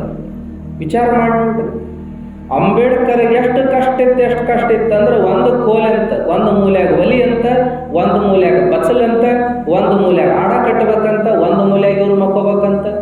ಕುಟುಂಬ ಅವರಿಗೆ ಎಷ್ಟು ಕಷ್ಟ ಅಂದ್ರೆ ಮೊದಲ ಜಾತಿಯಿಂದ ಕಷ್ಟ, ಬಡತನದಿಂದ ಕಷ್ಟ, ಆಮೇಲೆ ಇನ್ನುಳಿದ ಸೌಕರ್ಯಗಳಿಂದ ಬಹಳ ಅನಾನುಕೂಲತೆಯಿಂದ ಬದುಕಿದ್ರು. ಅಷ್ಟೆಲ್ಲದರ ಮಧ್ಯದೊಳಗೆ ಎಂಥ ಶಾಣೆ ಆದರು ಅಂದ್ರೆ ಅವರಂಥ ಮೇಧಾವಿ, ಓದ್ಕೊಂಡವರು, ವಿದ್ವತ್ಪೂರ್ಣ ವ್ಯಕ್ತಿ ಮತ್ತೊಬ್ಬರು ಸಿಗಲಿಲ್ಲ ಆ ಕಾಲಕ್ಕೆ ಅನ್ನುವಂಥದ್ದು ಅವ್ರ ಬಗ್ಗೆ ಎಷ್ಟು ಕೇಳುತ್ತೆ. ಅದಕ್ಕಾಗಿ ನಾವು ನೋಡುವಂಥದ್ದೇನಪ್ಪ ಅಂದ್ರೆ ಲೆಕ್ಕವಿಲ್ಲದಷ್ಟು ಮಹಾತ್ಮರು, ದೊಡ್ಡವರು, ಜ್ಞಾನಿಗಳಾದ್ರಲ್ಲ ಅದರೊಳಗೆ 70% ಎಲ್ಲರೂ ಬಡತನದಿಂದಲೇ ಬಂದವರಾಗಿದ್ದರು. ಎಲ್ಲೇ ಬುದ್ಧ ರಾಜನ ಮಗ, ಎಲ್ಲೇ ಒಬ್ಬ ಮಹಾವೀರ ರಾಜನ ಮಗ, ಎಲ್ಲೇ ಒಬ್ಬ ಬಸವಣ್ಣ ಶ್ರೀಮಂತನ ಅಗ್ರಹಾರದ ಅಧಿಪತಿಯ ಮಗ, ಇಷ್ಟು ಕೆಲವು ಮಂದಿನ ಬಿಟ್ಟರೆ ಇನ್ನುಳಿದವರೆಲ್ಲ ಬಡತನದಾಗ ಬೆಳೆದು ಬಂದವರು ಇದಾರ್ರಿ. ವಿಶ್ವೇಶ್ವರಯ್ಯಂದು ಕೇಳ್ತೀವಲ್ಲ, ರಸ್ತೆ ಮ್ಯಾಗಿನ ದೀಪದಾಗ ಓದಿದ ಅಂತ ಕೇಳ್ತೀವಿ. ನೋಡ್ರಿ ಎಷ್ಟು ಕಷ್ಟ ಇತ್ತು. ಆದ್ರೆ ಇಂಜಿನಿಯರ್ ಅಂದ್ರೆ ನೆನಪು ಮಾಡಿಕೊಳ್ಳೋದು ಯಾರನ್ನ? ವಿಶ್ವೇಶ್ವರಯ್ಯನ ನೆನಪು ಮಾಡ್ಕೊಳ್ತಾರೆ. ಅದಕ್ಕೆ ಕಷ್ಟದಿಂದ ಬೆಳೆದಾಗ ಮಕ್ಕಳು ಚಲೋ ತಯಾರಾಗ್ತಾರೆ. ಅದಕ್ಕೆ ನಾವು ಇವತ್ತೇನು ನೋಡಾಕತ್ತೀವಿ, ಇದ್ರ ವಿರುದ್ಧ ನೋಡಾಕತ್ತೀವಿ. ನಮ್ಮ ಕಷ್ಟ ಮಕ್ಕಳಿಗೆ ಬೇಡ ಅಂತ ಸುಖ ಸುಖ ಸುಖ ಏನು ಬೇಕು ಎಲ್ಲ ಕೊಟ್ಟು ಅವರನ್ನು ನಾವೇ ಸ್ವತಃ ಹಾಳು ಮಾಡ್ತಾ ಇದ್ದೀವಿ, ಅನುಭವದಿಂದ ವಂಚಿತರನ್ನಾಗಿ ಮಾಡಾಕತ್ತೀವಿ ಅಂತೇಳಿ. ಅದಕ್ಕೆ ಶಿಕ್ಷಣ 4 ಇರಲಿ, ಸಂಸ್ಕಾರ 12 ಇರಲಿ ಅನ್ನುವಂಥ ಮಾತನ್ನು ನೋಡ್ತಾ ಮುಂದೆ ನೋಡ್ಬೇಕಾಗಿದ್ದೇನಂತಂದ್ರೆ ವಿವಾಹ ಸಂದರ್ಭ ಬಂತು. ಯಾರಿಗೆ? ಚನ್ನವೀರ್ ಶರಣರಿಗೆ. ಚನ್ನವೀರ್ ಶರಣರು ಅಂತೂ 7ನೇ ಮುಲಿಕಿ ಕಲಿತರು. ನೌಕರಿ ಸಿಗ್ತಿದ್ರು ಇನ್ನೊಬ್ಬರ ಕೈಯಾಗ ವಲ್ಯ, ಅಂಗನ್ಯಾಗ ನಾ ವಲ್ಯ ದುಡಿಯಾಕ ಅಂತೇಳಿ ಅವ್ರ ಊರು ಸಮೀಪ ಇರುವ ಆಡೂರಿನೊಳಗೆ ತಾವ ಸ್ವತಃ ಮಾಸ್ತರ್ಕಿ ಮಾಡಾಕತ್ರು. ಹೆಂಗೆ ಶಿಶುನಾಳ ಶರೀಫರು ಮಾಸ್ತರ್ಕಿ ಮಾಡಿದ್ರಲ್ಲ ಅವರು, ಹಂಗೆ ಇವರು ಒಂದು ಮಾಸ್ತರ್ಕಿ ಮಾಡಿದ್ರು. ಬರೇ ಮಾಸ್ತರ್ಕಿ ಅಂದ್ರೆ ಬುಕ್ಕ ಓದೋದು ಹೇಳೋದಲ್ಲ, ಅನುಭವ, ಸಂಸ್ಕಾರ ಇದನ್ನ ಹೇಳ್ಕೊಂತ ಆತ್ಮಜ್ಞಾನ ಹೇಳ್ಕೊಂತ ಅವರು ಇಷ್ಟು ಶಾಣೆ ಮಾಡಿದ್ರಲ್ಲ. ಶಾಲೆಗೆ ಓದಿದ ಮಕ್ಕಳಿಗಿಂತ ಚನ್ನವೀರ್ ಶರಣರ ಕೈಯಾಗ ಕಲ್ತು ಹುಡ್ರೆ ಶಾಣೆ ಅಂತ ಊರು ಮಂದಿ ಹೇಳಬೇಕು. ಹಂಗೆ ಮಕ್ಕಳನ್ನು ತಯಾರು ಮಾಡಿದರು. ಅಷ್ಟು ಒಳ್ಳೆ ರೀತಿಯಲ್ಲಿ ಮಕ್ಕಳು ಅವ್ರ ಕೈಯಾಗ ತಯಾರಾದರು. ಅಂಥ ಒಂದು ಶಿಕ್ಷಣವನ್ನು ಕೊಡುವ ಮಾಸ್ತರಾದರು ಶರಣರು. ಹಿಂಗೆ ಅವರು ಆಡೂರಿನೊಳಗೆ ಒಂದು ಒಳ್ಳೆಯ ಕೆಲಸನೇ ಮಾಡಿದರು. ಆಡೂರು ಜನ ಇವರು ನೆನೆಸಬೇಕು ಅಂಥ ಕೆಲಸ ಮಾಡಿದರು. ಮುಂದೆ ಹಿಂಗೆ ದಿನ ಕಳ್ಕೋತ ಹೊಂಟು. ತಂದೆ ತಾಯಿ ಆಸೆ, ಮಗನಿಗೆ ಒಂದು ಮದುವೆ ಮಾಡಿಬಿಡ್ಬೇಕು. ದೊಡ್ಡ ಮದುವೆ ಮಾಡೀವಿ, ಅವಂಗಾಗಲೇ 3 ಮಕ್ಕಳಾದವು. ಮತ್ತು ಇವಂಗೊಬ್ಬ ಅವಂಗೆ ಮಾಡಿ, ಇವ್ನ ಕೆಳಗೆ ಸಣ್ಣ ಒಬ್ಬ ಅದನ ಅವನೊಂದು ಮಾಡಿ ಮುಗಿಸ್ಬಿಡ್ಬೇಕು ಅಂತ ವಿಚಾರ. ಹೆಂಗೆ ಏನು ಅಂತ ವಿಚಾರ ಹಿರಿಯರೊಳಗೆ ಚರ್ಚೆ ಮಾಡಿಕೊಂಡ್ರು. ಮೊದಲು ಹಿರಿಯರ ಮಾತಾಡ್ಕೊತಾರ, ಆಮೇಲೆ ಸಂಬಂಧಿಕರೊಳಗೆ, ಆಮೇಲೆ ಆಜು ಬಾಜು ಊರನ ಹಿರಿಯರು. ಹಿಂಗೆ ಚಾಲು ಆಗಿ ಕೊನೆ ಹುಡುಗನ ಮುಂದೆ ಕುಂದಿರಿಸ್ಕೊಂಡು ಅವನಿಗೆ ವಿಷಯ ಪ್ರಸ್ತಾಪ ಮಾಡಿ ಅವಾಗ ಹುಡುಗ ಆಯ್ತು ಅಂದ ಮೇಲೆ ನೋಡಾಕ ಅಲ್ಲಿ ಇಲ್ಲಿ ಅಂತ ಶುರು. ಈಗೆಲ್ಲ ಅದು ಹೋಗ್ಯಾರ ಬಿಡ್ರಿ. ಹುಡುಗರೇ ನೋಡ್ಕೊಂಡು ಬಂದು ಇಂಥವ್ರು ನೋಡಿದ್ದೇವೆ, ನೀವೆರಡು ಅಕ್ಕಿ ಕಾಳು ಹಾಕ್ಕೊಡ್ರಿ ಅಂತ ಕೇಳ್ಕೊಳ್ಳೋದು ನಮ್ಮ ಉತ್ತರ ಕರ್ನಾಟಕದಾಗ ಉಳಿದದ. ದಕ್ಷಿಣದಾಗಂತೂ ನಾವು ಅಕ್ಕಿ ಕಾಳು ಹಾಕೊಂಡ್ ಬಂದೀವಿ, ಆಶೀರ್ವಾದ ಮಾಡ್ರಿ ಅಂತ ಮನೆಗೆ ಬರುವಂಥದ್ದು ಉಳಿದು. ಹೆಂಗೆ ಬೇಕು ಹಂಗೆ ನಡೆದದ ಆ ಮಾತು ಬೇರೆ. ವ್ಯವಸ್ಥಾ ಅದು ಈಗ ಹೆಂಗೆ ನಡೆದದೋ ನಮಗೂ ನಿಮಗೂ ಗೊತ್ತಿದ್ದದ್ದೇ. ಆದರೆ ಮದುವೆ ಅನ್ನುವಂಥದ್ದು ಏನಪ್ಪ ಅಂದ್ರೆ ತಂದೆ ತಾಯಿ ಒಳಗೆ ಹುಟ್ಟಿ, ಕುಟುಂಬದವರೊಳಗೆ ಚರ್ಚೆ ಆಗಿ, ಹಿರಿಯರ ಮುಂದೆ ಪ್ರಸ್ತಾಪ ಆಗಿ, ಆಮೇಲೆ ಮಕ್ಕಳ ಮುಂದೆ ಬಂದು, ಮಕ್ಕಳು ಒಪ್ಪಿಗೆ ತಗೊಂಡು ಎಲ್ಲರೂ ಕೂಡಿ ಓಡಾಡಿ ವಾರಾಂತ ವಾರ ನಿಂತು ಮಾಡುವಂಥ ಮದುವೆ ಈಗೆಲ್ಲ ನಾವು ನೋಡಲಿಕ್ಕೆ ಸಾಧ್ಯ ಇಲ್ಲ. ಮದುವೆಯ ಸ್ವರೂಪ ಬಹಳ ಬದಲಾಗ್ಯಾವ. ಮದುವೆ ಅಂದ್ರೆ ಎರಡು ಜೀವಗಳು ಕೂಡ್ಕೊಂಡು ಬದುಕುವುದು ಅಲ್ಲ ಅಂತಿದ್ರು ಅವಾಗ. ಎರಡು ಜೀವಗಳು ಕೂಡಿ ಬದುಕಿ ಬಿಟ್ರೆ ಅಥವಾ ಕಿಕ್ಕಳ ಹಾಕಿ ಅವ್ರನ್ನ ಬದುಕಾಕ್ಬಿಟ್ರೆ ಮದುವೆ ಅಂತ ಹಿಂಗೆ ಅಂತಿದ್ದಿಲ್ಲ. ಮದುವೆ ಅಂದ್ರೆ ಎರಡು ಕುಟುಂಬಗಳ ಸಮಾಗಮ ಅಂತಿದ್ರು. ಮದುವೆ ಅಂದ್ರೆ ಬರೀ ಎರಡು ಜೀವ ಕೂಡಿರೋದಲ್ಪ, ಎರಡು ಕುಟುಂಬ ಕೂಡಿ ಬದುಕಬೇಕಾದದ್ದು ಅಂತಿದ್ರು. ಎರಡು ಕುಟುಂಬಗಳ ಪ್ರಶ್ನೆ ಆಗಿತ್ತು, ಮತ್ತು ಸಂಸ್ಕೃತಿಯ ಪ್ರಶ್ನೆ ಆಗಿತ್ತು, ಸಂಪ್ರದಾಯದ ಪ್ರಶ್ನೆ ಆಗಿತ್ತು, ಧರ್ಮದ ಪ್ರಶ್ನೆಯಾಗಿತ್ತು. ಆದರೆ ಇವತ್ತು ಇವೆಲ್ಲವನ್ನ ದಾಟಿ ಮದುವೆ ಮುಂದೆ ಬಂದದ. ಮದುವೆ ಹಿರಿಯರ ಇಷ್ಟ ಅಲ್ಲ, ಮದುವೆ ಕುಟುಂಬಗಳ ಇಷ್ಟ ಅಲ್ಲ, ಮದುವೆ ಧರ್ಮದ ಇಷ್ಟ ಅಲ್ಲ, ಸಂಪ್ರದಾಯದ ಇಷ್ಟ ಅಲ್ಲ, ಮದುವೆ ಆದವರ ಇಷ್ಟ ಅನ್ನುವಂಥದ್ದು ಈ ಕಾಲಕ್ಕೆ ಬಂದದ. ಆದರೆ ಏನೇ ಬದಲಾವಣೆ ಆದರೂ ಕೂಡ ಮದುವೆಯ ಬೆಳವಣಿಗೆ, ಮುಂದಿನ ಬೆಳವಣಿಗೆ ಏನದಾವಲ್ಲ, ಮದುವೆ ಆದ ಮೇಲೆ ಏನು ಎರಡು ಕುಟುಂಬಗಳು ಸಂದರ್ಭವಶಾತ್ ಕೂಡುವ, ಕಳಿಸುವ, ಕರೆಯುವ ಸಂದರ್ಭ, ಆಮೇಲೆ ಏನಪ್ಪ ಅಂತಂದರೆ ಸೀಮಂತ ಮಾಡುವ ಸಂದರ್ಭ, ಹೆರಿಗೆಯ ಸಂದರ್ಭ, ರೋಗ ರುಜಿನಿಯ ಸಂದರ್ಭ, ಮಕ್ಕಳ ಲಾಲನೆ ಪಾಲನೆ ಸಂದರ್ಭ, ಆಮೇಲೆ ಏನಪ್ಪ ಅಂತಂದರೆ ಅನೇಕ ಆಪತ್ತು ಬಂದಾಗಿನ ಸಂದರ್ಭ, ಇವೆಲ್ಲ ಸಂದರ್ಭದಾಗ ಎರಡೂ ಕುಟುಂಬಗಳು ಕೂಡಬೇಕಾಗ್ತದೆ, ಸಹಕರಿಸ್ಬೇಕಾಗ್ತದೆ, ಸಹಾಯ ಮಾಡಬೇಕಾಗ್ತದೆ. ಇವೆಲ್ಲವನ್ನ ಲಕ್ಷಿಟ್ಟು ವ್ಯವಹಾರಗಳು ನಡಿಬೇಕಾದದ್ದು ಬಹಳ ಅವಶ್ಯ. ಆದರೆ ಏನು ನೋಡಾಕ್ತೀವಿ ಅಂದರೆ ದೊಡ್ಡ ದೊಡ್ಡ ನಗರದೊಳಗೆ ನಮ್ಮಿಷ್ಟ ಅಂತ ಮದುವೆ ಹಾಕ್ಕೊಂಡಂಥ ಎರಡು ಜೀವಗಳು ಬಡದಾಡಿಕೊಂಡು ಬೇರೆಯಾಗಿರ್ತಕ್ಕಂಥದ್ದನ್ನು ನೋಡ್ತೀವಿ. ಆಮೇಲೆ ಏನಪ್ಪ ಅಂತಂದರೆ ಚೆಂದಾಗಿ ಬಾಳಲಾರದೆ ಅವರು ಏನಪ್ಪ ಅಂದ್ರೆ ಒಂದೇ ಮನೆಯಲ್ಲಿದ್ದರೂ ನರಕದ ರೀತಿಯೊಳಗೆ ತಮ್ಮ ಜೀವನ ಮಾಡ್ಕೊಂಡಿರ್ತಕ್ಕಂಥದ್ದನ್ನು ನೋಡ್ತೀವಿ. ದುಶ್ಚಟ ಮಾಡ್ಕೊತ ಹೋಗೋದನ್ನು ನೋಡ್ತೀವಿ, ವಲಸೆ ಹೋಗೋದನ್ನು ನಾವು ನೋಡುತ್ತೀವಿ, ಏನೇನೋ ಆಗೋದನ್ನು ನೋಡುತ್ತೀವಿ. ಆದರೆ ಹಂಗಂತ ಅದ ನಡೆದದಂತ ಅಲ್ಲ. ಚಂದಾಗಿ ನಡೆದವರು ಅದಾರ, ಚಂದಾಗಿ ನಡಿಲಾರ್ದವರು ಅದಾರ. ಆದರೆ ಮದುವೆ ಅಂತ ವಿಷಯ ಬಂದಾಗ ಎರಡೂ ಪರಿವಾರಗಳ ಒಂದು ಸೌಹಾರ್ದಯುತ ಸಮಾಗಮ ಆಗಬೇಕಾದ್ದು ಬಹಳ ಅವಶ್ಯ. ಜಾತಿ ಮೀರಿ ಮದುವೆ ಹೋಗ್ಯದ, ಧರ್ಮ ಮೀರಿ ಮದುವೆ ಹೋಗ್ಯದ, ಸಂಪ್ರದಾಯ ಮೀರಿ ಮದುವೆ ಮುಂದೆ ಹೋಗ್ಯದ, ಕುಟುಂಬಗಳನ್ನು ಮೀರಿ ಮದುವೆ ಮುಂದೆ ಹೋಗ್ಯದ. ಹೋಗಲಿ, ಬ್ಯಾಡ ಅಂದರು ನಿಲ್ಲದಲ್ಲದು. ಆದರೆ ಎರಡು ಕುಟುಂಬಗಳು ಗೌರವಯುತವಾಗಿ ಬಾಳುವಂಥ, ಪ್ರೀತಿಯಿಂದ ಕೂಡ್ಕೊಂಡು ಹೋಗುವಂಥ, ಆಪತ್ತಿಗೆ ಸಹಾಯ ಸಹಕಾರ ಮಾಡುವಂಥ ಎರಡೂ ಜೀವಗಳು, ಮದುವೆಯಾದ ಎರಡು ಜೀವಗಳು ತಮ್ಮ ಜೀವನದ ಕೊನೆಯವರೆಗೂ ಆತ್ಮಾಭಿಮಾನದಿಂದ ಬದುಕುವಂಥ ವ್ಯವಸ್ಥೆಯನ್ನು ನೋಡ್ಕೋಬೇಕಾದ್ದು ಬಹಳ ಅವಶ್ಯದ. ಆದರೆ ಯೌವನದೊಳಗೆ ಮಕ್ಕಳಿಗೆ ಅದರ ಅರಿವಿರೋದಿಲ್ಲ. ಅವರಿಗೇನಪ್ಪ ಅಂದ್ರೆ ಒಂದು ಮದುವೆ ಸಾಕು ಅಂತ, ಒಂದು ಜೋಡಿ ಬೇಕು ಸಾಕು, ಇದಿಷ್ಟೇ ಲಕ್ಷ್ಯ ಅವರಿಗೆ. ಮುಂದಿಂದೇನೂ ಕಲ್ಪನೆ ಇಲ್ಲ.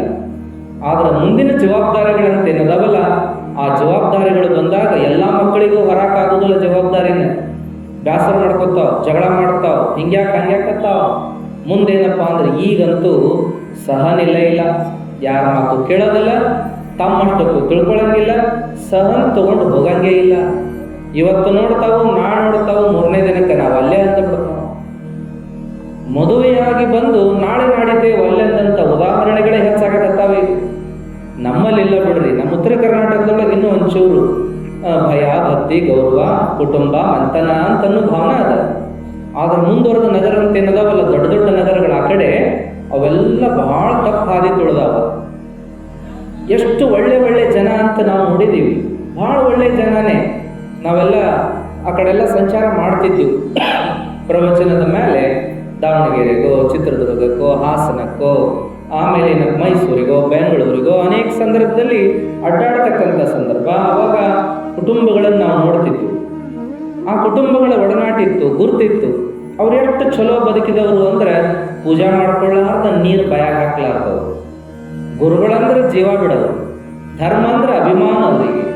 ಮನ್ಯಾಗ ಏನು ನೇಮ ನಿತ್ಯ ಬೇಕಾದಂಗೆ ಬದುಕುವಂಥವ್ರ ಮನ್ಯಾಗನ ಏನೇನು ನಡೆದವು ಅಂತಂದ್ರೆ ಮಕ್ಕಳು ಭಾಳ ಚಂದ ಇಲ್ದಂಗೆ ಹೊಂಟದ್ದನ್ನು ನೋಡಿ ನಮಗೆ ಭಾಳ ಕೆಟ್ಟ ಅನ್ಸುತ್ತೆ. ಏನ್ರಪ್ಪ ಅವರಿಗೂ ಏನಪ್ಪ ಅಂದ್ರೆ ಅಂದಿನಿಂದ ಹೊರಗೆ ಹೋಗೋದ ಬಿಟ್ಟುಬಿಟ್ರು ಅವರೆಲ್ಲ. ವಾಲಿ ಬಿಡ, ಎಲ್ಲಿ ಹೋಗೋದು, ಧರ್ಮ ದೇವರು ಬ್ಯಾಡ್ಬಿಡ, ಎಲ್ಲಿ ಅಂತ ನಿರುತ್ಸಾಹ ಪಡಾಕತ್ರ. ಯಾಕಂದ್ರೆ ಮಕ್ಕಳ ತಪ್ಪಿನಿಂದ.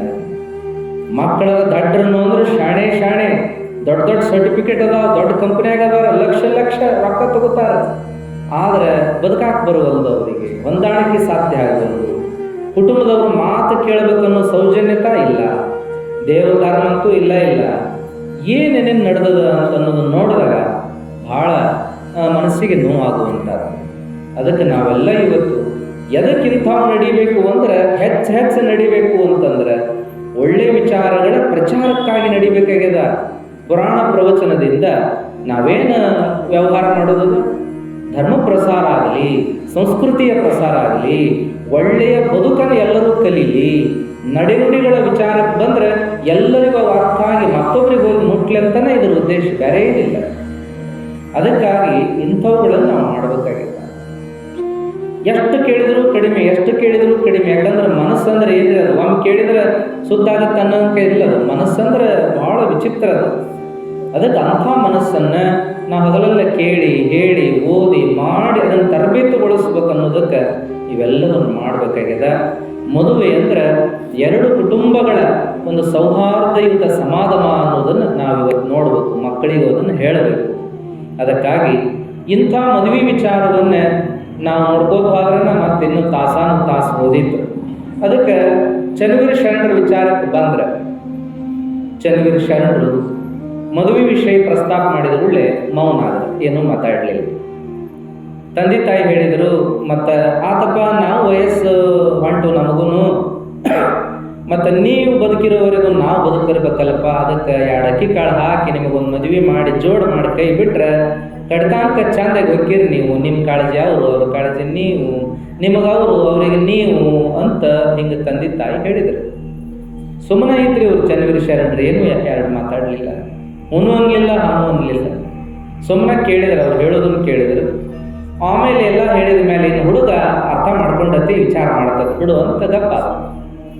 ಮುಂದೆ ಇವರು ತಂದೆ ತಾಯಿ ಕುಟುಂಬದಾಗ ಹಿರಿಯರ ಜೊತೆ ಮಾತಾಡೋದು, ಆಜುಬಾಜುದವ್ರ ಜೊತೆ ಮಾಡೋದು, ಊರನ್ನ ಹಿರಿಯರ ಜೊತೆ ಮಾತಾಡೋದು, ಇವು ಚಾಲು ಆದವು ಕೆಲಸ. ಹುಡುಗ ಮಾತ್ರ ಸುಮ್ಮನೆ ಉಳಿಯಾಕತ್ತೆ. ಆಮೇಲೆ ಏನಾಯ್ತು ಅಂದ್ರೆ ಅವನಿಗೆ ಮದುವೆ ಮಾಡ್ತಾರಲ್ಲ ಅನ್ನೋದ ಒಂದು ದೊಡ್ಡ ತಲೆಯಾಗ ಚಿಂತೆ ಕುತ್ಕೊಂಡಿತ್ತು. ಮಾತಾಡಲಿಲ್ಲ ಅಂದರೂ ಸಹಿತ ಅದೊಂದು ಚಿಂತೆ ವಿಷಯ ಆಯ್ತು, ಸಂತೋಷದ ವಿಷಯ ಆಗಲಿಲ್ಲ. ಎಲ್ಲರಿಗೂ ಹಿಂಗೆ ಆಗತ್ತೆ ಅಂತೇನಿಲ್ಲ ಇಲ್ರಿ. ಮತ್ತು ಅದಕ್ಕೆ ಪುರಾಣಕ್ಕೆ ನಾವು ಹುಡುಗರು ಕಳ್ಸಂಗಿಲ್ಲ ಅಂತ ಹಂಗೆ ಪುರಾಣಕ್ಕೆ ಕಳಿಸಿದ್ರೆ ಹುಡುಗರು ಬದಲಾಗ್ತಾವಂತ ಹಂಗೇನಿಲ್ರಿ, ತಪ್ಪು ಕಲ್ಪನಾ. ಏನಾಗಿತ್ತಂದ್ರೆ ನಿಮ್ಗೆ ಗೊತ್ತದಲ್ಲ, ಬುದ್ಧನ ಅಪ್ಪ ದೊಡ್ಡ ರಾಜ ರೀ, ಅವ ಶುದ್ಧೋಧನ ದೊಡ್ಡ ರಾಜ.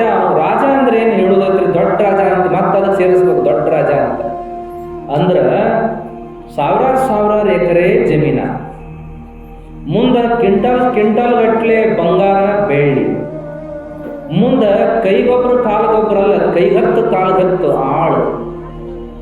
ಎಷ್ಟು ಜನ ಅಂದ್ರೆ ಲೆಕ್ಕಿಲ್ಲದಷ್ಟು ದುಡಿಯೋ ಜನ.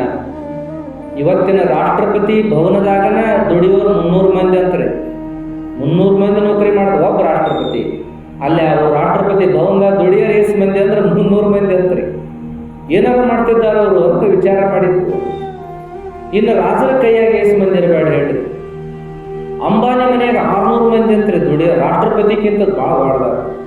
600 ಮಂದಿ ಕೆಲಸ ಮಾಡ್ತಾರಂತ ಅವ್ರ ಮನೆಯಾಗ, ಏನಾರ ಮಾಡ್ತಿದ್ದಾರೆ. ನಮ್ಮ ತಾಯಿಗಳು ಎಲ್ಲರೂ ಒಬ್ಬರ 10 ಮಂದಿ ಇದ್ರೂ ಒಬ್ಬರ ಮಾಡ್ಕೊಂಡು ಹೋಗ್ತಾರೆ ಮನೆ ಕೆಲಸ. ಇಂಥದ್ದು ರಾಜರ ಕೈಯಾಗ ಎಷ್ಟು ಮಂದಿ ಇರ್ಬೇಕ್ರಿ. ಅಂಥ ದೊಡ್ಡ ರಾಜ ಶುದ್ಧೋಧನ ಮಗ ಹುಟ್ಟಿದಗಳೇ ಭವಿಷ್ಯ ಕೇಳಿದವ.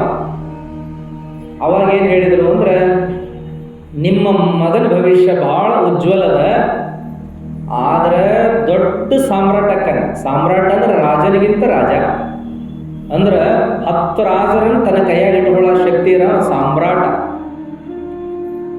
ಅಂಥ ಸಾಮ್ರಾಟ ನಿಮ್ಮ ಮಗ ಅಕ್ಕನ, ಆದ್ರೆ ಆಗ್ಲಿಕ್ರ ಬಹಳ ದೊಡ್ಡ ಸನ್ಯಾಸಿ ಅಕ್ಕನ ಅಂತ ಹೇಳ್ಬಿಟ್ರು. ಅವಾಗ ಏನಾಯ್ತು ಅಂದ್ರೆ ಚಿಂತೆ ಆಗ್ತದೆ ಒಂದು ಶುದ್ಧೋಧನ, ದೊಡ್ಡ ಸಾಮ್ರಾಟ ಅಕ್ಕನಂದ್ರೆ ಹಿಗ್ಗಿದವ, ಬಹಳ ಸಂತೋಷ ಆಗ್ತಾವ. ಆದ್ರೆ ತಪ್ಪಿದ್ರೆ ದೊಡ್ಡ ಸನ್ಯಾಸಿ ಅಕ್ಕನವ ಅಂತದ ದೊಡ್ಡ ಚಿಂತೆ ಆಗ್ತದೆ. ಅವಾಗ ಅವ ಏನು ಮಾಡಿದ್ನಂತ, ನನ್ನ ಮಗ ಸನ್ಯಾಸಿ ಆಗಬಾರದು. ಅವ ತಯಾರಿ ಮಾಡ್ಕೊಂಡವ, ಏನು ತಯಾರಿ ಮಾಡ್ಕೊಂಡಂದ್ರೆ ಒಟ್ಟ ಮಗನನ್ನ ಮನೆ ಬಿಟ್ಟು ಹೊರ ಕಳ್ಸಂಗಿಲ್ಲ, ಅಂದ್ರೆ ಅರಮನೆ ಬಿಟ್ಟು ಹೊರ ಕಳ್ಸಂಗಿಲ್ಲ. ಮಗನ ಕಣ್ಣಿಗೆ ರೋಗಿಷ್ಠ ಜನ, ವಯಸ್ಸಾದ ಜನ, ಸತ್ತಂತ ವ್ಯಕ್ತಿಗಳನ್ನು ತೋರಿಸಬಾರ್ದು. ಅಂದ್ರೆ ಒಂದು ರೋಗ ರುಜಿನಿ, ಮುಪ್ಪು, ಸಾವು ಕಣ್ಣಿಗೆ ಬೀಳಬಾರ್ದು. ಬಡತನ, ಕಷ್ಟ, ನೋವು ಇವ್ಯಾವೂ ಕಣ್ಣಿಗೆ ಬೀಳಬಾರ್ದು. ಬಡತನ ನೋಡಿದರೆ ಎಲ್ಲಿ ವೈರಾಗ್ಯ ಬಂದಿಗಿಂದಿತ್ತು, ಆಮೇಲೆ ಕಷ್ಟ ನೋಡಿದರೆ ಎಲ್ಲಿ ವೈರಾಗ್ಯ ಬಂದಿಗಿಂದಿತ್ತು, ರೋಗಿಷ್ಠರನ್ನು ನೋಡಿದರೆ ಎಲ್ಲಿ ವೈರಾಗ್ಯ ಬಂದಿಗಿಂದಿತ್ತು, ಸತ್ತವರನ್ನು ನೋಡಿದರೆ ಎಲ್ಲಿ ವೈರಾಗ್ಯ ಬಂದಿಗಿಂದಿತ್ತು ಅಂತೇಳಿ ಇಂಥವನ್ನೇನು ಮಗನಿಗೆ ತೋರಿಸಬಾರ್ದಂತ ಮನ್ಯಾಗನ ಎಲ್ಲ ವ್ಯವಸ್ಥೆ ಮಾಡಿಬಿಟ್ಟು ಎಷ್ಟಂದ್ರೆ ಏನು ಸುರಸುಂದರಾಂಗಿಯರನ್ನೆಲ್ಲ ಸೇವಾ ಕೆಟ್ಟನಂತ. ಒಟ್ಟವ ಭೋಗದೊಳಗೆ ಇರ್ಬೇಕವ. ರುಚಿ ಅಡಿಗೆ ಎಷ್ಟು ವೆರೈಟಿ ಅಂದ್ರೆ ಇವತ್ತು ನಾವೆಲ್ಲ ನೋಡ್ತೀವಿ, ಶ್ರೀಮಂತರು 200 ವೆರೈಟಿ ಮಾಡಿಸ್ತಾರಂತ ಟೇಬಲ್ಲಿಗೆ. ಏನು ಅಂಬಾನಿ ಅಂತವ್ರು ಇದಾರಲ್ಲ, ಅವ್ರು ತಿನ್ನೋದು ಈಟ ಬಗಸಿ ಇಟ್ಟು ತಿಂದರು ಸಹಿತ ಟೇಬಲ್ ತುಂಬ ಒಂದು 200 ನಮೂನಿ ಅಡಿಗೆ ತಯಾರು ಮಾಡಿ ಇಡಿಸ್ತಾರಂತವ್ರು. ಅದ್ರಾಗ ಯಾವ್ದು ಬೇಕು ಅದನ್ನ ತಿಂದು ಹೋಗ್ಬಿಡ್ತಾರಂತ. ಹೀಗೆಲ್ಲ ಮಾಡುವಾಗಿನ ರಾಜರು ಎಷ್ಟು ಮಾಡಿರ್ಲಿಕ್ಕಿಲ್ಲ ಹೇಳಿ. ರಾಜರೇನಪ್ಪ ಅಂತ ಕೇಳಿದ್ರೆ 200 ಅಲ್ಲ 400 ನಮೂನಿ ಅಡಿಗೆ ಮಾಡಿಸೋದು. ಅದನ್ನ ಅವ ಏನು ಆಸೆ ಪಡ್ತಾನೆ ಅಲ್ಲಿ ಕಣ್ಣು ಮುಂದಿರ್ಬೇಕು. ಅವು ಹಣ್ಣು, ಹಂಪಲ, ತರಕಾರಿ, ದವಸ, ಧಾನ್ಯ, ನಾನಾ ರೀತಿ ಅಡಿಗೆಗಳು, ಸುಖಭೋಗದ ವಸ್ತು ಏನದಾವಲ್ಲ, ನವರತ್ನ ಅಂತೀವಲ್ಲ, ಅವೆಲ್ಲ ಮುತ್ತು, ರತ್ನ, ಹವಳ, ವಜ್ರ, ವೈಡೂರ್ಯ, ಬೆಳ್ಳಿ, ಬಂಗಾರ, ಇನ್ನೂ ಏನೇನು ಒಟ್ಟ ಆಸೆ ಮಾಡಿದ್ದ ಅಲ್ಲೇ ಇರ್ಬೇಕು ಅವನ ಕಣ್ಣುಂದ.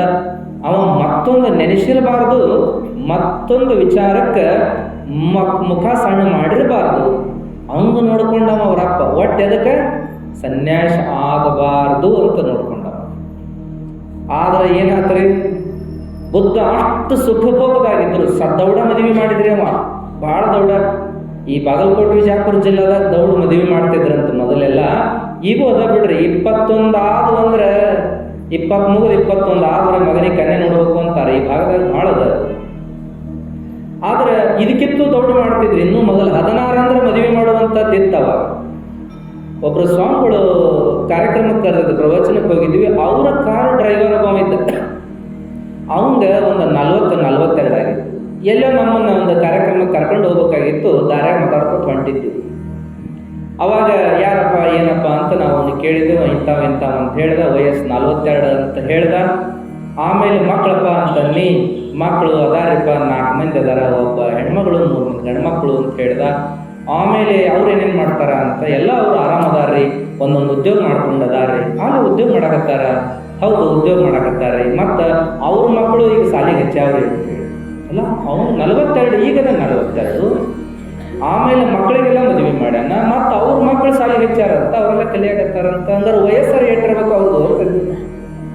ಇಲ್ರಿ, ಮತ್ತು ಹಿಂಗೆ ದೊಡ್ಡ ಮಗಗೆ 16 ಅದಾವು, ಸಣ್ಣ ಮಗಗೆ 15 ಅದಾವು. ಅದಕ್ಕಿಂತ ಸಣ್ಣ ಮಗ 14 ಅದಾವು, ಹುಡುಗಿಗೆ 13 ಅದಾವು. ಆಲೆ ಮಕ್ಕಳ ಕಂಡಾರ. ಹಿಂಗಲ್ರಿ ಅಜ್ಜಾರ, ನನ್ನ ಮಗಳೇನದಾಳಲ್ಲ, ಆ ಮಗಳ ಅದಾಳ ನೋಡ್ರಿ, ನಾಮಕರಣ ಆಗೈತಿ ಅಂತ. ಅಯ್ಯೋ ಕತೆ ಹಿಂಗ. ನಾವು ಇವನಿಗೆ ಈದಡೆ 42. ಹಾಗಾದ್ರೆ ನೀ ಸಾಯೋದ್ರೊಳಗೆ ಮರಿ ಮೊಮ್ಮಕ್ಕಳಲ್ಲ, ಗಿರಿ ಮೊಮ್ಮಕ್ಕಳಲ್ಲ, ಇನ್ನು ಏಸು ಮೊಮ್ಮಕ್ಕಳನ್ನ ನೋಡ್ತೀನಪ್ಪ ನೀನು ಅಂತ. ಇಷ್ಟು ದೌಡ. ಆ ಶುದ್ಧೋಧನ ಬುದ್ಧ ಹಂಗ ಮಾಡಿದ್ರಿ. ಒಟ್ಟ ನನ್ನ ಮಗಗೆ ವೈರಾಗ್ಯ ಬರಬಾರ್ದು, ಸನ್ಯಾಸ ಆಗಬಾರ್ದವ ಅಂತೇಳಿ ಸುಖದೊಳಗೆ ಇಟ್ಟ. ಬುದ್ಧನಿಗೆ ದೌಡ ಮದುವೆ ಮಾಡಿದ್ದ, ಏನೆಲ್ಲ ವ್ಯವಸ್ಥೆ ಆದರೂ ಸಹಿತ ಬುದ್ಧಗ ಬ್ಯಾಸರ. ಎಲ್ಲವೂ ಬ್ಯಾಸರ ಆಗಬೇಕು ಜೀವನದೊಳಗೆ. ಯಾವುದು ಬ್ಯಾಸರ ಆಗೋದಿಲ್ಲ ಅಂತೀರಿ? ಬೇಕಂತ ಗಳಿಸಿದ್ದೆಲ್ಲ ಒಂದಿನ ಬ್ಯಾಸರ ಆಗ್ಲಿಕ್ಕೆ ಬೇಕು. ಯಾವುದನ್ನ ಗುದ್ದಾಡಿ ಗಳಿಸ್ತೀವಲ್ಲ ಅದೊಂದು ಸಾಕು ಅನಿಸ್ತದೆ. ನೌಕರಿ ಅಂದಿರ್ತಾವ ಹುಡುಗರು ನೋಡ್ರಿ. ನೌಕರಿ ಅಂತ ಬಡ್ಕೋತಿರ್ತಾವಲ್ಲ, ಅವಾಗ ಮುಂದೆ ನೌಕರಿ ಮಾಡಿದ ಮೇಲೆ ಕೇಳ್ರಿ, ನೌಕರಿ ಗಂಟ ಮೇಲೆ 1 ವರ್ಷ ಆದ ಮೇಲೆ ಕೇಳ್ರಿ ಹೆಂಗದಪ್ಪ ಅಂದ್ರೆ ಸಾಕಾಗಿ ಹೋಗೈತಿ ಮರ. ಟೆನ್ಷನ್, ಒತ್ತಡ, ಟಾರ್ಗೆಟ್ ಕೊಡ್ತಾರ, ಜೀವ ಹಿಂಡ್ತಾರೆ ಮರ. ಯಾವಾಗ ನೌಕರಿ ಮುಗೋದೇ ಇತ್ತೋ ಅನ್ನಕತ್ತೀವತ್ತಾರ ನೋಡ್ರಿ. ಬೇಕಂದದ್ದೆಲ್ಲ ಒಂದಿನ ಬ್ಯಾಸರ ಆಗದೆ, ಬೇಕಂತ ಮದುವೆ ಆಗಿರ್ತಾನ, ಬೇಕಂತ ಇಂಥಕ್ಕೆ ಬೇಕು, ಆಕೆ ಇಲ್ಲ ಅಂದ್ರೆ ನಾನು ಜೀವನ ಮಾಡೋಕ್ಕಾಗೋದಿಲ್ಲ ಅಂತ ಅಂದವ. ಮುಂದೆ ಮದುವೆಯಾಗ 1 ವರ್ಷಕ್ಕೆ ಹೆಂಗದಪ್ಪ ಕುಟುಂಬ ಅಂದ್ರೆ ಯಾವಾಗ ಆಕೆ ವಾದಾಡೋದು ಅವಾಗ ಆರಾಮ ನನಗೆ ಸುಖ ಅಂತ ಅನ್ನುವಂಥದ್ದು. ಏನಂದ್ರೆ ಜೀವನದೊಳಗೆ ವಿಚಾರ ಮಾಡಿ ನೋಡಿದರೆ ಎಲ್ಲವೂ ಒಂದಿನ ಬೇಸರ ಆಗಕ್ಕೆ ಬೇಕು. ಯಾವಾಗ ಬೇಸರ ಆಗೋದಿಲ್ಲ? ಗಂಡ ಹೆಂಡತಿ ಜಗಳ ಮಾಡಾಕತ್ತಿದ್ರಂತೆ. ಯಾಕ ಅಂತ ಬಾಜುದವ್ರು ಇಷ್ಟು ದಿವಸ ಭಾಳ ಚಂದ ಇದ್ರಿ, ಈಗೇನಾಗ್ತದೆ ನಿಮ್ಗೆ ಹಿಂಗ್ಯಾಕೆ ಜಗಳ ಮಾಡಾಕ್ತೀರಿ? ಏನು ಹೇಳೋದ್ರಿ, ಬರೀ ಅಡಿಗೆ ಸಂಬಂಧ ಜಗಳ ಮಾಡ್ತಾನ್ರಿ. ಇವತ್ತು ರೊಟ್ಟಿ ಮಾಡಿದೆ, ನಿನ್ನೆ ರೊಟ್ಟಿ ಮನ್ನಿ ರೊಟ್ಟಿ, ಇವತ್ತು ಅದ ರೊಟ್ಟಿ ಅದ ಪಲ್ಯ, ಬೇಸರಾಗಿ ಹೋಗೈತಿ, ವೈಕಿಟ್ಟು ಹೋಗೈತಿ ಅಂತ ಅನ್ನಕತ್ತಾನ್ರಿ ಇವ ಅಂತ ಹೆಣ್ಮಗಳು ಹೇಳಿದ್ವಿ.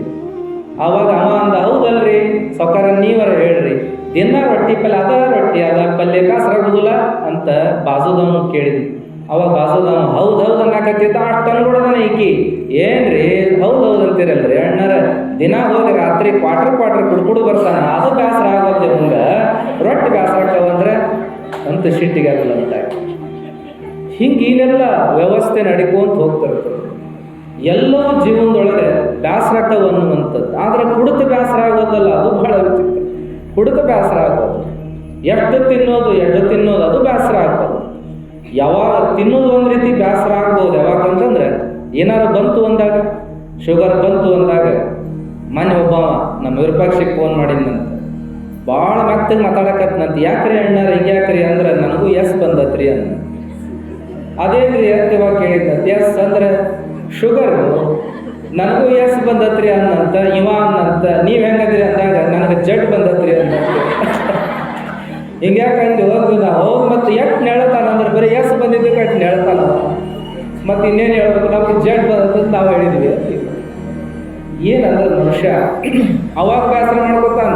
ಶುಗರ್ ಬಂದ್ಮೇಲೆ ಸಕ್ಕರೆ ಬಗ್ಗೆ ಬೇಸರ, BP ಬಂದ್ಮೇಲೆ ಉಪ್ಪಿನ ಬಗ್ಗೆ ಬೇಸರ, ಹಾರ್ಟ್ ಬಂದ್ಮೇಲೆ ಎಣ್ಣೆ ಬಗ್ಗೆ ಬೇಸರ. ಎಣ್ಣೆ ಅಂದ್ರೆ ರಾತ್ರಿ ಕುಡಿಯೋ ಎಣ್ಣೆ, ಅಡಿಗೆ ಹಾಕೋ ಎಣ್ಣೆ, ಅದ್ರ ಬಗ್ಗೆ ಬೇಸರ. ಹಿಂಗೆ ಮಾಡ್ಕೋತಾನೆ ವಿನಃ ಮನುಷ್ಯ ಎದಕ್ಕೆ ಮಾಡ್ಕೋಬೇಕು ಅದಕ್ಕೆ ಮಾಡಿಕೊಡೋದಿಲ್ಲ. ಆ ಮಾತು ಬೇರೆ. ಆದರೆ ಜೀವನ ಅಂತಂದ್ರೆ ಒಮ್ಮೆ ಬೇಸರ ಬರದೆ, ಎದರೊಳಗಾದರೂ ಬರದೆ, ಎಂಥದಕ್ಕಾದರೂ ಬರದೆ. ಅದಕ್ಕಾಗಿ ಜೀವನವನ್ನು ಸರಿಯಾಗಿ ತಿಳ್ಕೊಳ್ಬೇಕನ್ನುವಂಥದ್ದು. ಬುದ್ಧ ನೋಡ್ರಿ ಒಂದು ದಿವಸ ಸುಮ್ಮನೆ ನೋಡಿ ಬರ್ಬೇಕಂತ ಹೋದ, ಊರಾಗ ಒಂದು ಹೆಜ್ಜೆ ಅಡ್ಡಾಡಿ ಬರ್ಬೇಕಂತ ಹೋದ್ರೆ ನೋಡಿದವ ರೋಗಿ ನೋಡ್ದ, ಆಮೇಲೆ ವಯಸ್ಸಾದವ್ರು ನೋಡ್ದ, ಶವನೂ ನೋಡಿದ, ಮನೆಗೆ ಬಂದ. ಆತ ರಾತ್ರಿ ಒಂದು ತಲೆಯಾಗ ಅದ ಕಟ್ಟಿಯಾಕ ಏನಿದು ಅಂತ ವಿಚಾರ ಮಾಡಿದ. ದಾರ್ಯಾಗ ಕೇಳಿದ್ದವ ಬಂಡಿ ಹೊಡಿಯವನ್ನ, ಆ ಕುದುರೆ ನೋಡಿ ಉಡ್ಸವನ್ ಕೇಳಿದ್ದ, ಹಿಂಗೇನಿದೆ ಇವ್ರು ಯಾಕೆ ಹಿಂಗ? ಇಲ್ರಿ ಎಲ್ಲರಿಗೂ ಇದಕ್ಕೆ ರೋಗ ಅಂತಾರ, ಇದಕ್ಕೆ ಮುಪ್ಪು ಅಂತಾರ, ಇದಕ್ಕೆ ಸಾವು ಅಂತಾರ, ಇದಕ್ಕೆ ಶವ ಅಂತಾರ, ಇದನ್ನೆಲ್ಲ ಹೇಳಿದ. ಇದು ಎಲ್ಲರಿಗೂ ಆಕೈತೆ ಅಂದವ ಬುದ್ಧ. ಇದು ಎಲ್ಲರಿಗೂ ಆಗೋದ, ಒಂದು ದಿವಸ ರೋಗ ಬರುದ, ಒಂದು ದಿವಸ ಮುಪ್ಪಾಗುದ, ಒಂದು ದಿವಸ ಸಾಯುವುದ, ಒಂದು ದಿವಸ ಹೆಣ ಆಗುದ ಅಂತ ಹೇಳಿದವ. ಇದು ಅವನ ತಲೆಯಾಗ ದೊಡ್ಡ ಚಿಂತೆ ಆಗ್ತದೆ. ಏನು ಜೀವನ ಅಂದ್ರೆ ನಾ ಹಿಂಗ ಅಂತ ತಿಳ್ಕೊಂಡಿದ್ನಿ, ಹಿಂಗ ಅಗದಿ ಯೌವನನೇ ತುಂಬಿರ್ತದೆ ಜೀವನ ತುಂಬ ಅಂದ್ಕೊಂಡಿದ್ನಿ, ಏನಪ್ಪ ಇದು ಅಂತ ಚಿಂತೆ ಆತು. ಯಾರಿಗೂ ಹೇಳಿಲ್ಲ ಕೇಳಿಲ್ಲ, ರಾತ್ರಿ ಮನೆ ಬಿಟ್ಟೇ ಹೋಗ್ಬಿಟ್ಟ. ಅವ ದೊಡ್ಡ ಯೋಗಿ ಆಗಿಬಿಟ್ಟ ಅನ್ನುವಂಥದ್ದನ್ನು ಕೇಳ.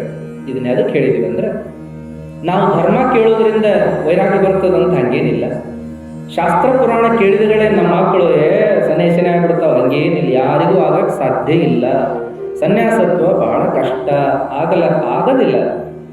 ಪ್ರಪಂಚದ ಸೆಳೆತ ಬಹಳ ಇರ್ತದೆ. ಪ್ರಪಂಚದ ಸೆಳೆತದೊಳಗೂ ಅಂತೂ ಏನಾದ್ರು ಬಂದಾರಿ ದಾರಿಗೆ ಅಂದ್ರೆ ಹಿಂದಿನ ಜನ್ಮದಾಗ ಏನೋ ಒಂದಿಟ್ಟು ಅರ್ಧೋಟ ಸಾಧನ ಮಾಡಿರ್ಬೇಕು ಅಂತ ಈ ಜನ್ಮಕ್ಕೆ ಬರಬೇಕೇ ವಿನಃ ಇಲ್ಲಾಂದ್ರೆ ಸುಖ ಸುಮ್ಮನೆ ಯಾರಿಗೂ ಬರೋಕ್ಕಾಗೋದಿಲ್ಲ. ಹಂಗೆ ಬಂದವರು ನಿಲ್ಲಿಕ್ಕಾಗೋದಿಲ್ಲ, ಭಾಳ ಕಷ್ಟವೇ. ಯಾಕಂದ್ರೆ ಸಂದರ್ಭಗಳೇ ಹಾಗೆ, ಸನ್ನಿವೇಶಗಳೇ ಹಾಗೆ, ಜೀವನನೇ ಹಾಗೆ ಅನ್ನುವಂಥದ್ದು. ಅದಕ್ಕೆ ನಾವು ಧರ್ಮ ಪುರಾಣ ಪ್ರವಚನ ಅಂದ್ರೆ ಮಕ್ಕಳನ್ನ ಕಳಿಸಬಾರ್ದು ಅನ್ನೋ ತಲೆಗೆ ಬರೋದಲ್ಲ. ನೀವು ಬೇಕಾದಂಗೆ ಕಳಿಸಿದ್ರು ಅವ್ರ ಹಣೆ ಬರದೇ ಇಲ್ಲ ಅಂದ್ರೆ ಯಾರು ಸನ್ಯಾಸ ಆಗೋದು. ನೀವು ಓದ ಮಠದಾಗ ತುರಿಕೆ ಬರ್ರಿ, ಅವರನ್ನು ನೀವ ಕುಂತು ಒಂದು ಚಲೋ ಕ್ಯಾವಿ ಶಾಲ್ ಹಚ್ಚಿ ನೀನು ಸನ್ಯಾಸಿ ನೋಡು ಅಂತ ಬರ್ರಿ, ಆದರೂ ಆಮೇಲೆ ನಿಲ್ಲದಲ್ಲ ಮಠದಾಗ. ಯಾಕಂದ್ರೆ ಹಣೆ ಬರದಾಗ ಬೇಕಲ್ಲ. ಬ್ಯಾಡ ಅಂತ ರಾಜನಗತೆ ಬುದ್ಧನಂಗೆ ಕೂಡಿ ಹಾಕ್ರಿ, ಅದನ್ನೆಲ್ಲ ಹಣೆ ಬರದಾಗ ಹಂಗಾಗೋದಾಯಿತು ಅಂದ್ರೆ ಅವ ಹೋಗೇ ಬಿಡ್ತಾನ, ಏನು ಮಾಡ್ಲಿಕ್ಕೆ ಬರೋದಿಲ್ಲ. ಅದಕ್ಕೆ ಇವು ಜೀವನ ಇದು. ಹಾಗಾಗಿ ಒಬ್ರು ಯಾರು ಒಂದು ಹುಡುಗ ಬರ್ತಿತ್ತು, ಹಳ್ಳಿ ಹುಡುಗ ಬಂದು ಕುಂಡಿರ್ತಿತ್ತು, ಕೇಳ್ತಿತ್ತು, ಹಿಂಗಂದ್ರೇನು ಹಂಗಂದ್ರೇನು ಅಂತಿತ್ತದು. ತಮ್ಮ ಆಯ್ತಪ್ಪ ಆಯ್ತು ಇಷ್ಟ ಸಾಕು ನಾಳೆ ಮತ್ತೆ ನೋಡೋಣ ಅಂತಿದ್ದೀವಿ. ಆಮೇಲೆ ಒಂದು ದಿವಸ ಅವನು ನಾನು ಇಲ್ಲೇ ಬಂದು ಉಳಿತೇನೆ, ನಿಮ್ಮಪ್ಪನ ಅವನ್ನ ಕೇಳ್ಕೊಂಬ ಅಂದೆವು. ಆಮೇಲೆ ಅವ ಹೋಗಿ ಮನ್ಯಾಗ ಹೇಳ್ಯಾನ, ಅವ್ರ ಅಪ್ಪನ ಕರ್ಕೊಂಡೇ ಬಂದ. ಅವಾಗ ಅವರಪ್ಪ ಹೇಳ್ದ, ನಮ್ಮ ಹುಡುಗಗೆ ಒಂಚೂರು ಭ್ರಮ ಆಗೈತ್ರಿ ಅಜ್ಜಾರ, ಅದಕ್ಕೆ ನಮ್ಮ ಹುಡುಗನ ಒಂಚೂರು ತೋರಿಸೋದೈತೆ ದವಾಖಾನೆಗೆ, ಅದಕ್ಕೆ ಅದಾದ್ಮೇಲೆ ನೋಡ್ರಿ ಅಂತ ಹೇಳಿದವ್ರ. ಆಗಲೇ ಅಂತಂದೀವಿ. ಮುಂದೆ ಆ ಹುಡುಗನ ತಗೊಂಡೋಗಿ ಏನೇನೋ 15 ದಿವಸ ಗಟ್ಟಲೆ ಬರಲಿಲ್ಲ ಹುಡುಗ. ಆಮೇಲೆ ಬಂತು, ಯಾಕಪ್ಪ ತಮ್ಮ ಭಾಳ ದಿವಸ ಬರಲೇ ಇಲ್ಲಲ್ಲ ಅಂದು. ಅವಾಗ ಆ ಹುಡುಗ ಹೇಳ್ತು, ಇಲ್ಲಿಂದ ನಮ್ಮ ಅಪ್ಪನ ಕರ್ಕೊಂಡು ಹೋದ್ನಲ್ರಿ, ನಮ್ಮವ್ವ ಹೇಳ್ದ, ನಮ್ಮವ್ವ ಒಬ್ಬಕ್ಕೆ ಆಲೇ ದೇವರ ಹೇಳೋ ಕರ್ಕೊಂಡು ಹೋದ್ನು, ನಮ್ಮ ಹುಡುಗ ಮಡ್ದಾಗಿರ್ತೀನಿ ಅಂತಂದು ಹೇಳಿದ್ರು ದೊಡ್ಡದು ಅಂತಂದ್ಲು. ಅವ ಏನೇನೋ ಪಂಚಾಂಗ ಎಲ್ಲ ತೆಗೆದು ನೋಡಿ, ನಿಮ್ಮ ಹುಡುಗ ಹಿಂಗೈತೆ ಹಂಗಾಯ್ತು ಅಂತ ಹೇಳಿ, ಅವೇನು ಗಾಳಿ ಆಗೈತಿ ಮತ್ತೊಂದಾಗೈತೆ ಅಂತ ಹೇಳಿ ಏನು ಮಾಡಿದ ಅಂತಂದ್ರೆ ನನಗೇನೇನೋ ಇಳಿದೋಗದ, ಏನೇನೋ ಕುಡಿಸಿದ, ಏನೇನೋ ಪಾಳಿ ಕಟ್ಟಿದ. ಅದನ್ನ ಏನು ಮಾಡಿದ ಅಂತಂದ್ರೆ ನನ್ನನ್ನು ಊರು ಹೊರ ಕರ್ಕೊಂಡು ಹೋದ್ರಿ, ಒಂದು ಹೊತ್ತ ಬನ್ನಿ ಗಿಡದಂತೆ ಕಲ್ಲು ವರ್ಷ ನಿಲ್ಲಿಸ್ಬಿಟ್ರಿ ಚಂಜಮಾಟ. ಹಿಂಗೆ ನಿಲ್ಲಿಸಿ ಏನು ಮಾಡಿದ ಅಂತಂದ್ರೆ ಇಂಥದ್ದು ಒಮ್ಮೆ ತಲೆಯಾಗ ಇನ್ನು ಮ್ಯಾಗ ಬರೋದು ತಮ್ಮ, ಹಂಗೆ ಬತ್ತಂದ್ರೆ ಹೇಳು ನನ್ನ ಕಡೆ ಬಾ, ನಾ ಅದನ್ನೆಲ್ಲ ಕಳಿತೀನಿ ಅಂದ. ಎಲ್ಲಿ ಚೇಂಜ್ ಮಾಟ ಕಲ್ಲು ತೊಗೊಂಡು ಇಲ್ಲಿ ಹೊತ್ತಾಗ ಅಂತೇಳಿ ನಾ 15 ದಿವಸ ಬರಲಿಲ್ರಿ ಅಂತ. ನೋಡು, ಹುಡುಗರು ಚಲೋ ಆಗ್ತಾರಂದ್ರೆ ಅವಕಾಶ ಕೊಡ್ಲಾರ್ದಂಥವ್ರು ನಾವೆಲ್ಲ. ಬೇಕಾದ್ದು ಮಾಡಿದರೂ ಕೂಡ ನೀವು ಹೇಳ್ದಂಗೆ ನಿಮ್ಮ ಮಕ್ಕಳು ಆಗ್ಲಿಕ್ಕೆ ಸಾಧ್ಯವೇ ಇಲ್ಲ. ನೀವು ಬೇಕಾದ್ದು ಹೇಳ್ರಿ, ಅವರ ಯೋಗದೊಳಗಿತ್ತು ಅದು ಆಗ್ತದೆ, ಯೋಗದೊಳಗಿಲ್ಲ ಆಗ್ಲಿಕ್ಕೆ ಸಾಧ್ಯ ಆಗೋದಿಲ್ಲ. ತಂದೆ ತಾಯಿಗಳು ಅಂತಾರೆ, ನಮ್ಮ ಮಗ ಮಿಲ್ಟ್ರಿಗೆ ಹೋಗ್ಬೇಕು ಅಂತಿರ್ತಾರೆ, ಅವು ಪಟ್ಟ ಆಸೆ ಇರುವುದಿಲ್ಲ, ಅವರ ಕಟ್ಟ ಎತ್ತರ ಇರ್ತಾವ, ಆಸೆನೇ ಇರುವುದಿಲ್ಲ ಅವ್ರಿಗೆ ಹೋಗ್ಬೇಕಂತೇಳಿ. ಅವ್ರು ಏನು ಮಾಡ್ತಾರೆ ಅಂದ್ರೆ ಮಾಸ್ತರ್ ಆಗಬೇಕು ಅಂತ ಪ್ರಯತ್ನ ಮಾಡ್ತಾರೆ. ಅವ ಹುಡುಗ ಮಾಸ್ತರ್ ಆಗುವಂಗಿರ್ತಾನೆ, ಅಷ್ಟು ಶಾಣೆ ಇರ್ತಾನೆ, ಓದೋದ್ರೊಳಗೆ ಶಾಣೆ, ಹುಡುಗರನ್ನ ಕಲೆ ಹಾಕ್ಕೊಂಡು ಅವ್ರಿಗೆ ಪಾಠ ಮಾಡೋದ್ರೊಳಗೆ ಶಾಣೆ ಇರ್ತಾನೆ ಹುಡುಗ. ಅವ ಶಿಕ್ಷಕ ಆಗಲಿ ಅಂತ ಆಸೆ ಪಟ್ರೆ ಆ ಹುಡುಗ ಇಂಜಿನಿಯರ್ ಆಗ್ತಾನೆ, ಕಂಪ್ಯೂಟರ್ ನೋಡ್ಕೊಂಡು ಹುಡುಗ. ಅವ ಶಾಣೆ ಭಾಳ ಕಂಪ್ಯೂಟರ್ನಾಗ ಎಲ್ಲ ಶಾಣೆ, ಇಂಜಿನಿಯರ್ ಆಗಲಿ ಅಂತ ಆಸೆ ಪಟ್ರೆ ಅವ ಮೆಡಿಕಲ್ ಆಸೆ ಪಡ್ತಾನೆ, ಅವ ಡಾಕ್ಟರ್ ಆಗ್ಬೇಕಂತ ಅವ. ಹಿಂಗೆ ಆಗ್ತವೆ ವಿನಃ ನಾವು ಅಂದ್ಕೊಂಡಂಗೆ ಆಗ್ಲಿಕ್ಕೆ ಸಾಧ್ಯ ಆಗೋದಿಲ್ಲ. ಅದಕ್ಕಾಗಿ ಧರ್ಮ ಸಂಸ್ಕಾರಗಳನ್ನು ಮಕ್ಕಳಿಗೆ ಕಲಿಸೋದ್ರಿಂದ ಮಕ್ಕಳು ಯಾವ್ಯಾವ ಹಾದಿ ಹಿಡಿತಾವಂತ ಸಾಧ್ಯ ಇಲ್ಲ, ಹಂಗಾಗೋದಿಲ್ಲ. ಅದಕ್ಕೆಲ್ಲ ಯೋಗ ಬೇಕಾಗ್ತದೆ ಅನ್ನುವಂಥ ಮಾತನ್ನು ಹೇಳಿ ಚನ್ನವೀರ ಶರಣರು ಅವರು ಮದುವೆ ಪ್ರಸ್ತಾಪ ಮಾಡಿದ ಕೂಡಲೇ ತಲೆಯಾಗ ಭಾಳ ಚಿಂತೆ ಮಾಡಕತ್ತರು. ಅವ್ರೇನು ಮಾಡಿದರು ಅಂದರೆ ಮನ್ಯಾಗನ ಇದ್ರೂ ಸಹಿತ ಏನೊಂದು ಮಾತಾಡ್ಲಾರ್ದಂಗೆ ಪೂಜಾ ಅದರಾಗ ಉಳಿದ್ಬಿಟ್ರು. ಮುಂದೆ ಅವರ ದೊಡ್ಡಪ್ಪ ಆಗುವಂಥವ್ರು ಅಲ್ಲೇ ಊರಾಗನ ಶಂಭುಲಿಂಗ ಆಶ್ರಮ ಅಂತ ತೆಗೆದಿರ್ತಾರೆ, ಸಿದ್ಧಲಿಂಗಯ್ಯನವರು ಅಂತ ಹೇಳಿ. ಆ ಶಂಭುಲಿಂಗ ಆಶ್ರಮದೊಳಗೆ ಕುಟುಂಬದವ್ರು ಯಾರೂ ಇರಂಗಿಲ್ಲ. ಅಲ್ಲಿ ಏನಪ್ಪ ಅಂದ್ರೆ ಅಲ್ಲಿ ಇಲ್ಲಿ ಬೇರೆ ಬೇರೆ ಕಡೆಯಿಂದ ಬಂದ ಸಾಧುಗಳು ಇರ್ತಿರ್ತಾರೆ. ಆ ಸಾಧುಗಳು ಅಲ್ಲಿದ್ದು ಶಾಸ್ತ್ರ ಪುರಾಣ ವೇದಾಂತ ನಡೆಸ್ತಿರ್ತಾರೆ. ಹೀಗೆಲ್ಲ ಪದ್ಧತಿ. ಚನ್ನವೀರ ಶರಣರಿಗೆ ಆಸೆ ಆಗ್ತದೆ ಅಲ್ಲಿ ಹೋಗ್ಬೇಕು ಅಂತ ಶಂಭುಲಿಂಗ ಆಶ್ರಮದೊಳಗೆ ಹೆಚ್ಚು ಕಾಲ ಕಳೆಯಾಕಿರ್ತಾರೆ. ಅಲ್ಲಿ ಯಾರ್ಯಾರು ಬರ್ತಿರ್ತಾರಂದ್ರೆ ಡಂಬಳದ ಹಾಲಪ್ಪಜ್ಜನವರು ಅಂತ, ಅವರೆಲ್ಲ ಸಾಧಕರು. ಆಮೇಲೆ ಇನ್ನು ನಮ್ಮ ಕೋಡಿಗೊಪ್ಪದ ವೀರಪ್ಪಜ್ಜನವರು ಅಂತ, ಇಂಥ ಸಾಧಕರೆಲ್ಲ ಅಲ್ಲೇ ಹರ್ಲಾಪುರದ ಬಾಳಪ್ಪಜ್ಜನವರು, ಹೀಗೆ ಅಂಥ ಎಲ್ಲ ಪುಣ್ಯಾತ್ಮರಲ್ಲಿ ಬಂದು ಶಾಸ್ತ್ರ ನಡೆಸ್ತಿರ್ತಾರೆ. ಅದನ್ನೆಲ್ಲ ಕೇಳ್ತಾ ಅಧ್ಯಾತ್ಮವನ್ನು ತಿಳ್ಕೋಬೇಕು ಅನ್ನೋ ಹಂಬಲ ಇವರಿಗೆ ಬರ್ತದೆ. ಇಷ್ಟೆಲ್ಲ ಬಂದ ಮೇಲೆ ವಾರ 15 ದಿನ ತಿಂಗಳ ಹೀಗೆಲ್ಲ ಕಳೀತು. ಮದುವೆ ವಿಷಯ ಮತ್ತೊಮ್ಮೆ ಪ್ರಸ್ತಾಪ ಆಗೋದ್ರೊಳಗಾಗಿ ಇವ್ರ ಮನಸ್ಸು ಅಧ್ಯಾತ್ಮವನ್ನು ಪೂರ್ಣ ತಿಳ್ಕೋಬೇಕು ಅನ್ನೋದ್ರ ಕಡೆ ಹೋಯ್ತು. ಅವಾಗ ಇವ್ರೇನು ಮಾಡಿದ್ರು ಅಂದ್ರೆ ಮದುವೆ ಪ್ರಸ್ತಾಪ ಎಲ್ಲ ಕಡೆ ನಡೆದದ, ಏನೋಪ್ಪ ಕಣ್ಣೆ ನೋಡತ್ತಾರಂತಲ್ಲ, ಏನೋಪ್ಪ ಏನು ವಿಚಾರ ಮಾಡಿ ಹೀಗೆಲ್ಲ ಕೇಳ್ತಿದ್ರು. ಅವಾಗ ಇವ್ರೇನು ಮಾಡಿದ್ರು ಅಂದ್ರೆ ಇನ್ನು ನಾನು ಸಾಧನೆ ಮಾಡಕ್ಕೆ ಎಲ್ಲರೂ ಹೋಗ್ಬೇಕಲ್ಲ ಅಂತ ಬುದ್ಧ ಎದ್ದು ಹೋದಂಗೆ ಇವರು ಎದ್ದು ಮನೆಯಿಂದ ಹೋಗಿಬಿಟ್ರು. ಯಾರಿಗೂ ಹೇಳಲಿಲ್ಲ ಕೇಳಲಿಲ್ಲ, ಮನೆಯಿಂದ ಹೋಗೇ ಬಿಟ್ರು. ಇವರು ಹೋದ ಮೇಲೆ ಮನೆಯವರು ಪಾಡು ಹೇಳಕ್ಕಾಗೋದಿಲ್ಲ. ಒದ್ದಾಡಿದರು. ಎಲ್ಲಿ ಹೋದ ಹುಡುಗ, ಏನು ಮಾಡಿದ ಹುಡುಗ, ಆಡೂರಿನೊಳಗೆ ಹುಡುಕಿದ್ರು, ರಾಜೂರ್ನ್ಯಾಗ ಹುಡುಕಿದ್ರು, ಯಲಬುರ್ಗದಾಗ ಹುಡುಕಿದ್ರು, ಕೊಪ್ಪಳದಾಗ ಹುಡುಕಿದ್ರು, ಎಲ್ಲ ಕಡೆ ಹುಡುಕಿದ್ರು. ಬ್ಯಾಸತ್ತು ದೇವರ ನೀನ ಏನು ದಾರಿ ತೋರವಂಗ ಹೊಳ್ಳಿ ಬಂದ್ರೆ ಅವ ಏನಂತ ನಾವು ಅದಕ್ಕೆ ಅವಕಾಶ ಕೊಡ್ತೀವಿ. ಹೊಳ್ಳಿ ಬರಲಿಲ್ಲ ಅಂದ್ರೂ ಸಹಿತ ಅವನ ಜೀವನದ ಜವಾಬ್ದಾರಿ ನೀ ನೋಡ್ಕೋ ದೇವ್ರ ಅಂತ ದಿನಾ ಅವ್ರವ್ವ ದೇವರಿಗೆ ಬೇಡ್ಕೋತ ಗಂಟ್ಲು. ಇವ್ರು ಏನು ಮಾಡಿದರು ಅಂದರೆ ಹಾಗೆ ಸಂಚಾರ ಎಲ್ಲಿ ಹೋದರು, ಏನು ಮಾಡಿದ್ರು, ಮುಂದೇನಾಯ್ತು ಅನ್ನೋ ಕಥೆಯನ್ನು ನಾವು ನಾಳೆ ದಿವಸ ನೋಡೋಣ ಅಂತ ಹೇಳಿ ಪ್ರವಚನ ಮಂಗಲ ಹೇಳ್ತೀವಿ. ಎಲ್ಲರಿಗೂ ಶರಣ.